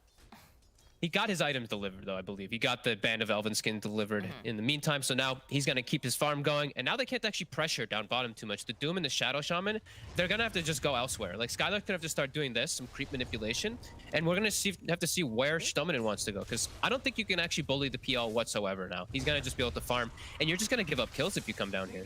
Well, they brought Stominen back down for now. They managed to go get the kill on the Courier. I feel like it's very dangerous, though, to just leave Humble God all alone, like, and let him just get free farm. Yeah, no, definitely. I think maybe it might be time. I'm like wondering if maybe Wish should make the move down here soon, because like it really does feel like he's just going to be able to fully sustain with this Abaddon and behind him with the Doom, like versus the Doom. Doom's damage is just slow, like the Scorched Earth until he has actual Doom online. He's not really a threat at all. But maybe they just have to keep themselves parked down here. But I think it's just risky. I think Saksa, he can make a lot of plays. I mean, we'll if see you what they end up doing. If you leave the mid lane, then you run into the issue of just your tower going down. Focus does have to be careful. They got an Urn Charge on him. Does have Spartan nearby, but they are starting to get extremely aggressive. Seb going on in, runs in. He's going to be able to go get the kill onto Spartan. But are they going to be able to get anything else here? That is the question. They would love to get their hands onto Focus. Bottom lane, though, there's the Shackles coming out over onto Ana. Not quite enough damage, though. Just going to try to poke at him a bit. Yeah, they can't quite go for more, but Stampede's low cooldown, as we know now, 90 seconds. So the first usage of it, very nice. They even almost get some good damage onto bottom, too. I actually saw Skylark drop low, and so we're talking about. It's like I'm just not sure how they want to do want to distribute their resources. Because as you said, yeah, you don't want to leave mid either. It's just it seems tough for Brame now for these next few moments. But you know what? They're happy because at least their Alchemist is farming, but you have to just feel a little worried because all three cores are starting to get this big farm on OG. So you have to start making some moves around the map to at least slow down somebody. I just feel like they're going to keep continuing to poke at Alchemist as well. And yes, he's getting the farm currently, but it's just so easy for them when they have like an Earth Spirit, when you've got Thompson who can just start taking down towers, starting to really, you know, open up the map more towards OG. It starts to get very claustrophobic for the side of Brame. Yeah, at least now Skylark, he's got the 6. So he's got Doom online, so now he can actually stay down here. But yeah, Stominen sitting around mid, trying to protect Wish, Saksa, and Thompson both at the ready. Runes coming out in about 15 seconds.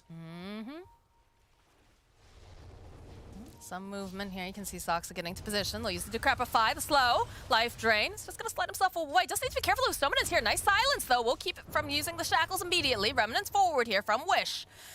Runes bottom. Spartan trying to hold on to it long enough here. He is forced to pick it up, though, so No-Tail cannot grab it. We'll go root him into place. Mission Stoneman is a bit slow, but, you know, here comes Skylark. He's a fast boy. He's going to be able to body block, so they'll find themselves a kill. Very nice. And wow, no hesitation from Skylark. He actually TPs to the bottom tower just from right, pretty close to it, just as he doesn't want to miss what would look like a double creep wave. So won't have a TP available to go help out the lanes. And immediately we actually see Ana is the one who makes the rotation to top. And Seb, he's just contesting jungle. Don't let Seb target those jungle camps at all. That is a big problem. They need to help Focus out here and make sure that he can just get his double edge farm the creep on. every time, too.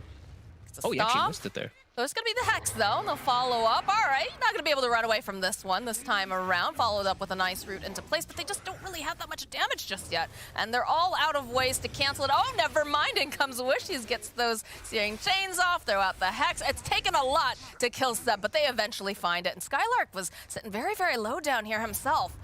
Needs to be careful. Roll forward coming out from Saksa. Can he get the kick? Quite connect. It was close. Can't get the angle. And that's a Doom. That was a Doom used on Thompson for Skylark to kind of just get away from there. At least they're able to defend their stack, though, but... Huh? I thought you were going to say that was a Doom for what? Aye. Nah. doomed to survive. When he lives, and if he died, then it's a doom for what? We do have some more stacks coming out, though, over here on the side of Brame, so they need to protect them, though. It's going to be very important that the Alchemist is able to actually get them and that they're not contested here. But Stoneman, I'm following up with the Hex immediately. Gets a nice silence off from Soxa, but the body blocks coming out from Skylark will make sure that he's not able to roll on now. Stoneman looking for an angle here. He's just burning to death, and they don't even need those shackles as down he goes. But now, of course, we're seeing some pressure being placed over here on this mid lane. You have a Pug that makes things difficult, and Focus is trying his best here, but No Tail's been a thorn in his side, as has Seb. One more hit, down goes that middle tower. It's time to take buildings. Centaur shows up with the Pugna, PL shows up top. Both these towers gonna go down. Now the jungle is scary. Now Alchemist has to be quite careful as Thompson, he's on top of him. The slow from Stampede. They are, and he's just not gonna be able to run away fast enough. The body blocks are coming out from No Tail, though he does sit very low. Spartan is nearby. Gonna be able to save him a little bit longer. Decrepify coming out. Now this is not looking good here for this Ember Spirit, who does have a remnant up. He comes back up again. But it was a bit close for comfort. Roll forward, coming out from Soxa. Gonna be able to give a kick off to Stubborn. Maybe the wrong direction there, just a little bit. Spartan does go down. As for the OG heroes, They've lost control of the left side. OG has fully claimed it with all these heroes. Now they have to make sure they keep this right side, because that's where the majority of those big stacks really are. Focus, he's starting to work on them, but OG, they know. Like, they want to run up here and invade. Seb's still not making the way over, where he's the big tanky one. They do need him to be able to walk onto that high ground, but Soxa's going to go in for the second.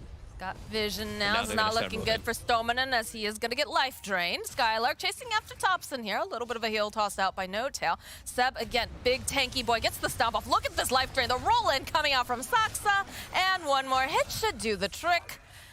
Down goes Skylark. I just realized Seb got the dream. Not only does he have the Vanguard, but he got the chip vest too. And he's got the max retaliate, so he can just walk behind these creeps and look how much damage it actually does. Like, he takes 0 damage for this. They're applying pressure all over, and PL is getting all the space in the world. Spartan. What are you doing? Oh no, Spartan. Oh, Spartan, life drain, but does manage to go. Okay. Throw out that W, and they're on the hunt now for Thompson, it looks like. They've got the remnants coming forward. There's an Alchemist nearby. And a rune to place. They'll be able to go, use that Stampede, so that little Skellyman, who was already very fast, is going to be even faster, and he thanks Seb with a lovely tip. And they Seb take the takes stack. entire Oh, ancient. no. The chip vest, the retaliate, and again there, low cooldown. If this was the old Centaur, these Stampedes would not be coming out as frequent. That Stampede saves Thompson, and now they're able to just walk away while also taking a stack. That feels so bad if you're a Brame fan, but if you're OG, you're giggling the entire time as you take those. Yeah, and as we always say, an Alchemist game is an Alchemist game. This Alchemist is only 700 net worth, 600 net worth above the Pugna, and only not even like 1,400 above a PL, who now has Diffusal. So PL is going to get involved with his team now, and Alchemist, he still needs time. He doesn't even have Radiance yet. Yeah, I'm not gonna say yet, like it's 12 minutes in, like it's late or something like that, but it's an Alchemist, so. It is. It's definitely one of those situations where you want your Alch to be ahead, but you want him to be ahead a lot further than this as well. Yeah. But Anna continues to just be elusive, move around the map, get his farm on, and it seems like he's having a great time. Focus is working hard for that money. Diffusal's online. Look at this It's time for Anna to start joining into the fray. Need to be careful here. Soxa and No Tail both revealing themselves. No Tail's absolutely fine. Roll in coming out from Soxa. A little bit off the mark, though. They need to be careful, though. Thompson coming in hot. They'll follow up with the mass TPs. They're trying to just take down someone. They're not going to be able to. The Doom comes out from Skylark. So it looks like Thompson's not going to be a part of this now. It's going to be Soxa who gets taken down. SSA Spartan is also done. Anna, he's left all alone here. He's going to need some help from the rest of his team, but they just don't have the lockdown. No Tail following up here is going to be able to go heal him back into place. Seb being held as well as he gets a nice stomp off over onto 2. Life Drain comes out over onto the Alchemist. They still, Anna still alive and kicking, just chases down after Focus. Down he goes. Thompson getting the final hit off. What looked like it was going to be a dangerous place here for the humble god proves to be just a piece of cake when he's got the rest of his team there to support him. Oh my. and he just cleans up all of the Serpent Wards. And I mean, it's just gone from an Alchemist game to a PL game really quickly as he's just taken over Seb, even finding the connect on Skylark, but Skylark will get away. Did you watch Seb? He just goes, hits some of the creeps, is like, Skylark, the rest of the team's gonna come clean you up, probably. Hex coming out, though, over on the side, but now Snowman, he is just completely isolated from the rest of his team, as Humble Guy going pretty deep here, was chasing after Spartan and Skylark. Looks like we are going to lose the Shadow Shaman, Wish trying his best to help out, but the roll forward coming out from Soxa, plus that blast, will be able to take down the Shaman, and they'll find themselves another pick-off here. Soxa going perhaps just a bit too far, as the rest of OG sitting up over on this cliff face, waiting for them to get too greedy, waiting for them to jump onto Ana, but it looks like they're playing a little safe here now. The way that they're just running at them, it looks just like OG, you know, just like the way that they love to play it, and just making this chaos happen around the enemy triangle into an Alchemist draft. They're just running away with this one, even though, you know, it's only 2k lead, but you're playing into this Alchemist. It's that much more effective. There's just another display by OG this game where it's just the battling. It's constant battling, and the downtime that Brame has to take. Like, Chemical Rage is gone and Doom is down. It's like, how do you fight? Well, OG, I feel like they don't have to rely on anything. Stampede feels like it's always up. Pugna has no cooldowns. PL has no cooldowns.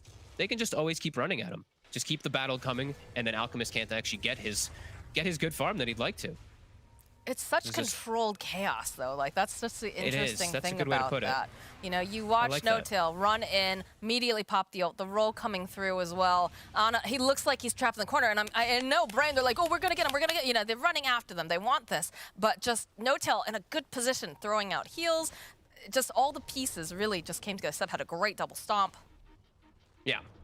It really is just buddy system and just great healing coming out as Focus now. He's got the Chemical Rage, but he's completely locked down. I mean, he's got Spartan. Spartan can go and throw out that false promise at the very least, keep him alive, but they do manage to get a pick up over onto Thompson, so that's looking pretty good. Spartan now, it looks like he is going to get taken down, but you know what? He hit his R button, he kept Focus alive, and that is what a good Oracle should do. But unfortunately, this is looking a little scary now here for Wish because he doesn't have anyone to keep him alive. They'll follow up, though, with the Serpent Wards, get a nice slide off, being able to hold into place over onto Seb. Wish now forced away. Skylark, he's big and tanky, but doesn't have any mana left. There's going to be a roll forward coming out from Soxa. Focus, chasing after Soxa. They're looking for an opening, but in comes Ana over onto the back lines. He's a little bit too far forward. Beautiful stomp, though, coming out from Seb over on the side as Ana runs away. He's going to be protected. They'll end up losing Soxa. They end up losing No-Tail. Seb running, just galloping away, but they're just going to keep chasing after this pony, and one more hit. Focus will happily take that kill. Okay, they pushed the limits a little bit too much that time. They just kept going and going and going. Everyone's running out of mana, running out of health, still continuing to go. And now the Radiance, that one is starting to hurt. The Radiance ticks, plus this even the Scorched Earth AoE damage, they're starting to tick them a bit low. And they did lose Thompson, as you said, early on. And a very different item build, too, from Thompson. I saw him building it straight Octarine. So since he just builds in from the Aether Lens, and Aether Lens is just such a core item on him, he wanted to just go for the full finish. Game is still very young here. We're only at 17 minutes, despite the fact we have seen quite a lot of fighting. Maybe it'll end up paying off. Maybe. I haven't seen a rush to Octarine, actually, I don't think, but he's probably feeling like he's got such a comfy game anyway, and why not? Why not? It's very Thompson-esque, so just go for an item, you know? Thompson is, of course, right underneath a ward here. Be able to get the D ward off. The jump forward here from Seb, but immediately the Delta split. Focus is still in the vicinity, though. He needs to be a little bit careful because the rest of OG, they're on their way. Might be a little bit too greedy. I get it. You want to fight them for this, but I don't think this is the play here. Alchemist. Life Drain comes out. Good save here from Spartan. We'll keep Focus alive just a little bit longer. So Spartan, again, he is going to be the one who gets jumped on. Down he goes. Couple slides. Focus still alive and kicking. No mana to speak of. The rest of OG looking very healthy. They just force the issue so hard. Like, they know he's going to come back in there. Like, they just know. They're like, all right, whatever. He's going to get false promise. Who cares? Force it. Just go. Force this. You know, we're making space. Ana goes right back bottom, continues farming. We're applying so much pressure. We're never giving them this, like, this looming downtime where it's like, oh my god, Alchemist, he's getting too big. Oh no. They're like, look immediately. They just run into the enemy jungle again with 3-4 heroes, just continue applying this pressure. And Brame, they have to poke him out of here. They have to get the rats out of their house. They're struggling to do it, that's for sure. Yep. They do have Skylark with BKB now, though, so he's a lot stronger now, especially into OG's draft, who they're all kind of magical. Even like the PL, sure, you're a physical component, but you're about the defusal and about the burning. This will be pretty helpful for them to actually initiate the fights on their own accord. Looks like things have calmed down just a tiny bit. Get a bit of a breather here from all the fighting that's been going on. But it does definitely feel like Ana has just been allowed to kind of play his own game. And it almost feels like, too, you know, he doesn't feel pressured to be a part of these fights. He shows up sometimes. They keep him alive. It feels like he's the golden goose in a sense right now. Just making sure that he's happy and healthy, and we're making space. It's an excellent PL game. Right? The only thing he really has to worry about is getting doomed, which that should never really happen as a PL, and just the Ember Spirit getting too big and just being able to clear up your illusions throughout the majority of the game. Everything else, it looks great for PL. Like Shadow Shaman and Oracle, they do pretty much nothing to you. You're gonna just walk right through these two. You know, you clean up wards. Same thing even with like the Alchemist. Like it can be tough. Alch takes some more time before he wants to be able to deal with the PL, but then PL's fine. You need to just be much more ahead as an Alchemist if you wanted to be able to deal with that PL, and he just isn't. I mean, we talk about the Alchemist as being kind of like an aha pick, but I mean, there's not, once you pick those supports up fairly early, you don't have a good way to deal with the Phantom Lance. I mean, a lot of people right now are saying the Dazzle shard, right? With the fact that you can hex with the Poison Touch multiple targets. That seems to be pretty nice, but it's like maybe they'll find themselves a pick off. I mean, that's they get the the root off, but they're right near a Vanguard. tower. I don't know about this, Brame. I like the chutzpah on you guys, but yeah. Wish finds a kill on Thompson over on the back lines. They'll be able to clean up over onto Soxa now. No Tail running for his life. Skylark is here, manages to go. Getting one of these nice hits. Tries to body block a bit, waiting for Wish to just catch up here. They need maybe a nuke here from Spartan, but not going to be able to quite get that final couple hits of damage. Pretty good. They catch Thompson just walking, or just maybe even TPing into the midst of the fray, and they just take him out instantly. Seb, he tanks through it all, but they get the big target. A bit surprising. Again, I was worried. Like going right underneath the tower like that. I figured that they would end up paying for just being maybe a little bit too greedy, but again, check this out. Other side of the map, Ana continues to farm. I guess that's why they just chose not to. He's getting enough, and it just was an awkward place. Yeah, it definitely looked weird with the two supports starting on the Centaur, but ends up working out pretty decently. There's the And shard. Alchemist still getting farm, but yeah, that's not what you want to see him being. 800 gold, the PL is right, just sticking right on his track. They want to be much more ahead in this game. Be interesting to And see. yeah, the shard was picked up, of course, as you said, from the PL. It'll be very interesting to see now, with the fact that Stomanen has this Blink Dagger, if they're going to be able to get better engagements.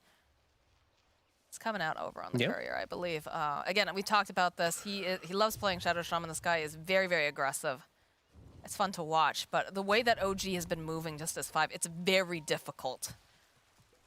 It doesn't feel like the Blink's going to have too much of effect into what he's playing. It's nothing that he really just is like, wow, I got this hero. You know, there's so many different ways that OG can bail each other out. The shields, the stampedes, just even stunning or silencing the Shadow Shaman who's getting the lockdown. It does feel like it's going to be tough for Stomnim to have a big impact with this one. Skylark will ping out. I believe that broke the smoke on No Tail. Yeah, keeping themselves up on this high ground. Skylark, he has the Blink too, so Blink and BKB. He's got this good initiation for his team for the follow-up, so yeah, he can remove some heroes. Otherwise, it's pretty quiet again. Yeah, it's slowed down a decent amount. I've seen Seb switch his build like 11 times in the last 2 minutes. He's now queued up the Ags, so Ags also got buffed, increased duration by 1, and it's strong. God, they still had the middle tower up. My goodness. Different words get used. Thompson gonna try to force this creep wave off. It's the jump forward, the blink over onto Skylark, roll over onto the back lines with the silence. Look at this magnetized damage coming out, plus the life drain. Spartan's gonna go down first. There's gonna be no saves for you here, and that BKB over on Skylark looks really pretty, but it hasn't been able to do a whole heck of a lot. Though they'll jump back, they'll get the hold off over here onto Skylark, and a nice stomp. Down goes Soxa. And the follow-up, Seb's going to be able to walk away, but they've got so much damage. This is not looking great here for the Alchemist. He's going to try to waddle on out. He needs some help from the rest of his team, and he doesn't have it. He doesn't have Spartan there to keep him alive. Another Slight coming out, just trying to discourage them from going too hard here, but a nice engagement here coming out from OG.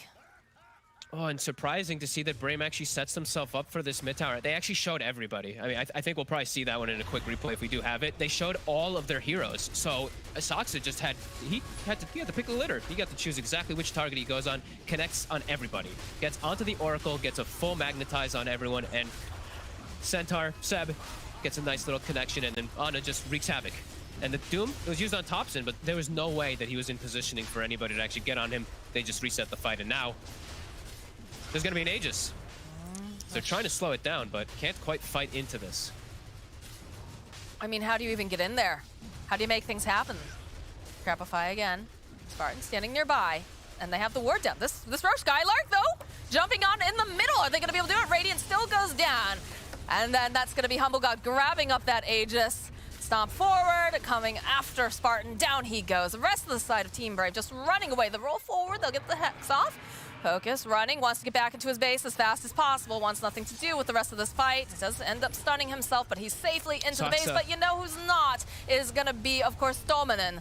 And they're going a bit deep here, trying to just get this kill onto Focus as Ana, Seb, all of them. They're just running in. Focus, is he going to make it out alive? Yes, they managed to go and keep him in, but it's not looking great here for SSA Spartan. He's trying to run. Wish is going to go down, though, as Spartan manages to get himself back, and oh my god, Ana, he wanted the fountain dive, and he's still alive. Down goes. Finally, Ana, it is the Aegis, of course, coming right back up again, but my goodness, have mercy, OG. As now Skylark's got those ticks off. They do finally manage to get Seb, but now Humble God, they're trying everything. They want to get him out of here, and they do finally manage to slay Humble God, but that was a pretty big dive coming out from him there.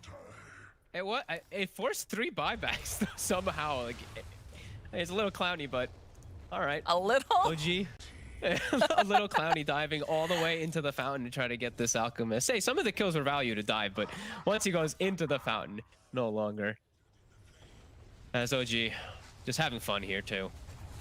Feeling probably pretty confident because this Alchemist has been so broken, and you know when you're in these type of games, when Alchemist, you click on him, 26 minutes, you look at that inventory, you're feeling real good if you're on side OG. He's not 6-slotted, he's not even close to it, in fact. So, yeah, they're still feeling very confident in themselves. Gotta look at Ana's face during all of this, because I don't get to watch this when I'm casting play-by-play, right? I don't get to look at, and it's the face of a stone cold killer right there. It's just like, it's fine.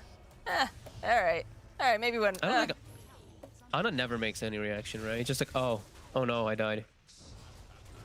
Man, a few words. And much talent, for sure. There we go. There's the smile. We got a reaction at the end. I want to know he's having fun, right? You know, we've taken him away from Maple Story to make him play Dota. I want to know he's at least having a good time. Dominan actually drops the Serpent Ward to try to backdoor the mid tower, but the creep wave is there, and it actually does next to nothing. Tower's still alive, 120 HP. And now they won't have that for the next upcoming moments. So lots of neutral items dropping down here. It is indeed raining neutral items. And what does Wish have? So Wish now has his BKB, he's got his Maelstrom, he'll be able to pick up the Orb of Destruction. He's actually decently strong versus that PL in a way, but still missing just, you know, he probably wants to have the Mjolnir. He needs to be able to clear out the illusions a little bit better. And OG, they're not giving that time. Arcane Rune, Octarine, Kaya Sange. Thompson's just gonna knock down this tower in no time. He is having a good time, that's for sure.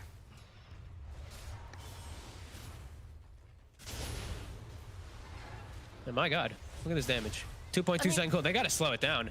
Oh, the jump forward, they get the, but the Lotus! The Lotus comes right so back quick. at him! Saksa.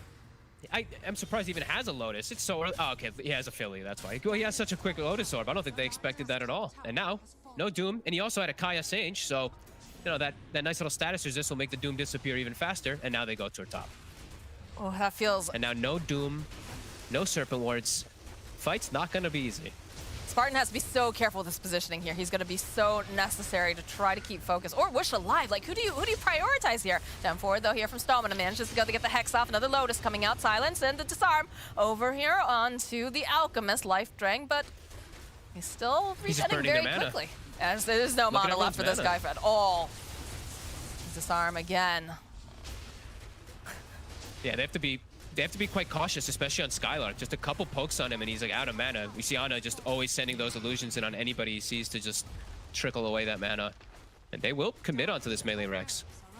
All right, the jump forward again, trying to just put some damage over onto Humble God, but look at him, it's just getting sliced away, forces the BKB out over here onto the Doom. Wish is very far in. Where's the rest of his team? He might have gone up just a little bit too far, but it looks like with that BKB up and running, he's allowed to walk away, but that's not how you want to use that BKB, because Seppi just jumps right on in. They'll slice him into ribbons. Down goes Wish. He has no buyback. Spartan is not going to make it out alive either. Both of them down. Damn. And the, Socks up. Are we fountain diving? Fire. Are we doing this? Oh, Are we doing this, Ana? He's going right on in. He wants to go and just murder everyone. Stomina, he manages to go hold him into place for a little bit longer here. This OG is just not showing any mercy as Ana stuck in the wards. Is going to have to get helped out here by No Tail, but he's just going to town. Eventually, though. He's just dead. Eventually he died. What is going Look on at his right face. now? He's having a great time playing Dota here. Stominen has that hold, but down he goes as well. They have slayed the Humble God, with them being not so humble. And Focus. They're just having fun here. Focus trying to put some damage out, trying to get him out of his house. Spartan, oh, he is just... Oof. Yeah, that was a little close. There you go, Spartan. Got your 80 gold there. Focus. Focus. Focus. Chemical Rage back up in one. He wants something. Yeah. There's no PL. They need to get something if they want to have any hope in this game. Oh, it's so hard though. Seb's so tanky. No Tail's got all the heal. Thompson can just go and heal him up as well. They have so much sustain coming out from the side of OG. When they're not fountain Look, he stuns himself. Oh, Seb, he fogged him. That's not good over on the back lines too. It's gonna be a teleport coming out from Soxa. Spartan, oh Spartan, he's just too slow and there's no escape for him. Down he goes. He's only dead for like 30-something seconds though. He's gonna be back up in no time. That has to be a painful hit though. They just dove your fountain, you know, that's... Oh. That's some mental warfare right there.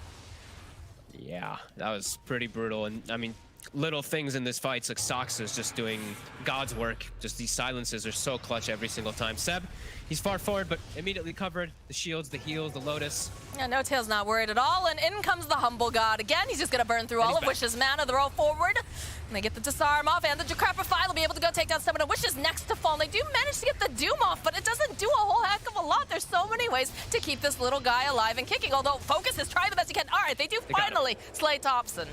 But Humble God is deep in the base here. Buyback now coming out from Thompson. Spartan just gets chunked out again. It's another 30 seconds on the clock for this guy. Focus, oh, Focus.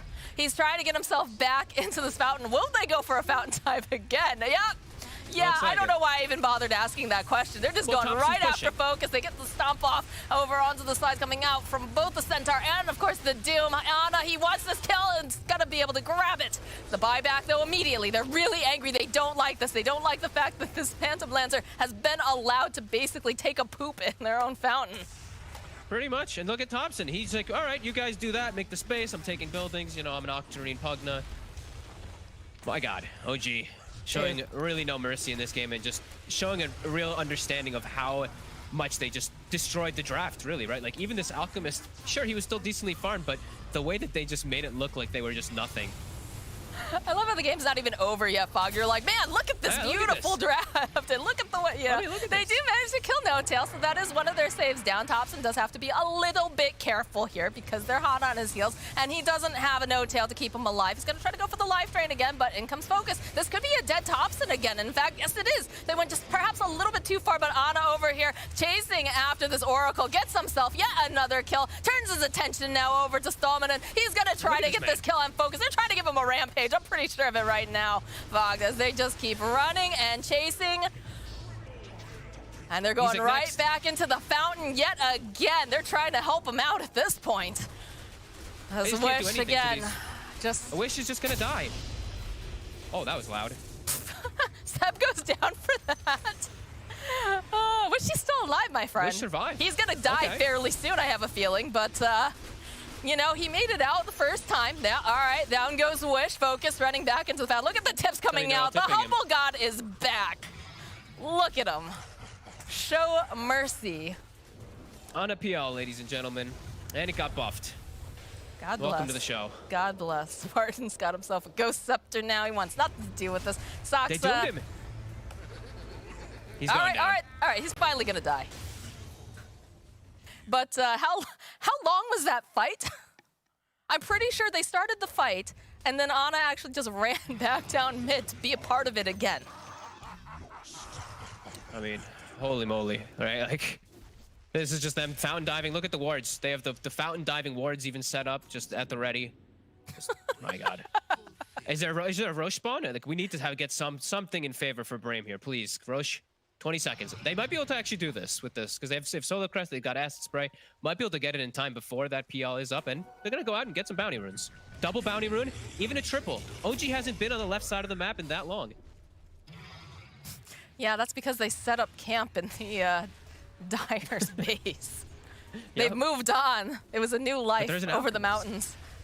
These double bounties that get left, they're that much more valuable with the Alchemist. They are indeed. And now, Roche is up. All right, so maybe they can actually get it in time. This is a dead shaman. So he's buying a little bit more time here. They might be able to get the, nope. Down he goes. They've got their eyes again over here onto Thompson. He's going to decrepify himself, try to buy himself a little bit more time. The BKB over here onto Wish, but they'll be able to root into place. As now Thompson, the rest of the team coming in hot. No-Tail trying his best, wants to try to keep him alive if possible. But over on the back lines, No-Tail is going to go down. Wish next to fall. Thompson, did they go a little bit too far here? Because focusing him down. He's trying to life drain the best as he can, but Thompson does indeed go down. Step chasing after Spartan here, and he's not going to be able to quite grab it. The Humble God himself, he's teleporting. He wants to be a part of this. He wants to get some of those kills. And there's no fountain for him to dive this time just yet, so perhaps they'll last a bit longer here, but that is 3 dead on the side of Brame. No buyback. And they go for the kill instead of just like 5-man and setting up for that Roche. You know, they definitely have a chance to go in there with the PL dead, but they went for Thompson, and then the fight all kicks off. Chaos goes down. PL respawns now, and now they don't get anything really out of it. And Wish dead for a very long time. And a full butterfly now for the Humble God himself. There is a rapier picked up, Fogged. Did you see that? Yeah, but it's not that good anymore versus evasion, unfortunately. Focus would like to give Ana a rapier as an offering to the Humble God. Yeah, it actually hurts quite a lot. Like, if this was last batch, I'd be like, okay, I mean, there's a chance for this Alchemist now to actually do okay versus PL, but the evasion, there's no true strike anymore. There's a tier 2 up in bottom, and they just like breezed right past it, and they were like, oh, is anybody hanging around here? Anyone we can murder? Roche is up, though, and this has the Ag Shard. So who would you put that on?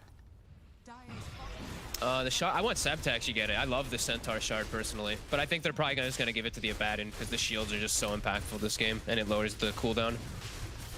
We'll see, though. They got options. Depends on if they want to be safe or if they want to have some fun. The answer is always like fun. It sounds like Centaur, so. I say Centaur, do I mean Sebtar? Oh.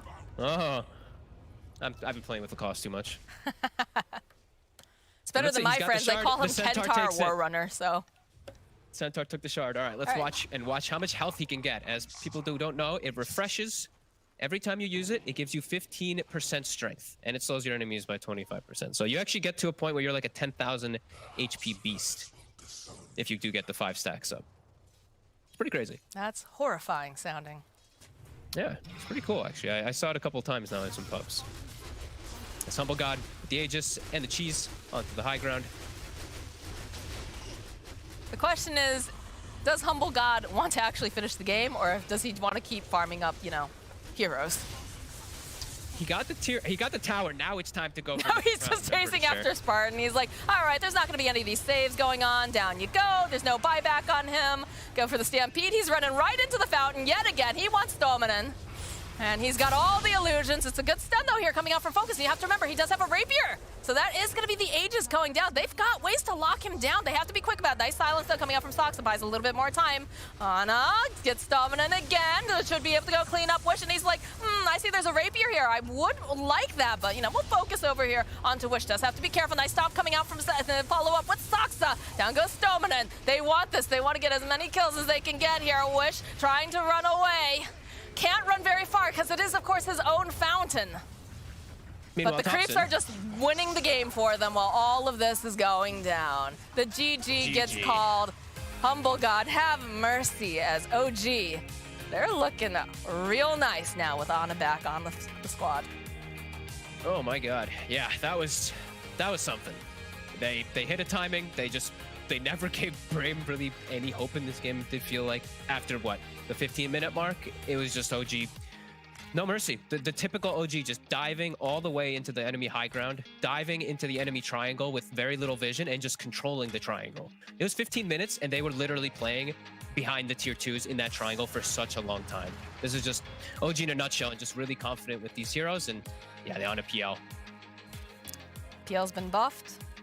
Ana is back. Ana has been buffed because PL has been buffed. That's going to definitely be something that people are going to have to keep a very close eye on. But it was a fun series to watch for sure. You know, the first game, Brame was looking very, very strong. Second game, though, they said, you know, OG was the one team that could what's the word? Just out-aggressive them. And by God, they did, fucked. But we are going to go toss it over to the panel, and we're going to see what they have to say about it. What I have to say about it, did he ever get a rampage? No, right? No rampage. Can we just give the guy a rampage? He'll stop. Please. If Then you just give at him a least he'll rampage. stop that. There was only one thing. No. It was definitely a very long, fountain farm happening there at the end of the game. We're going to break down the game. We're going to talk to the winners. Hopefully we'll get to talk to Ana, actually. And we're going to do all that after a break.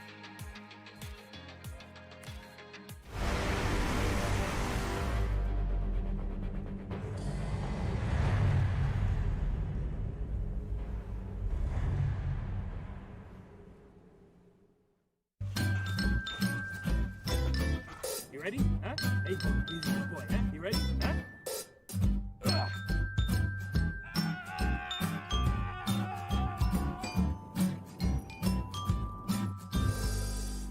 Start your esports career now at play.eslgaming.com.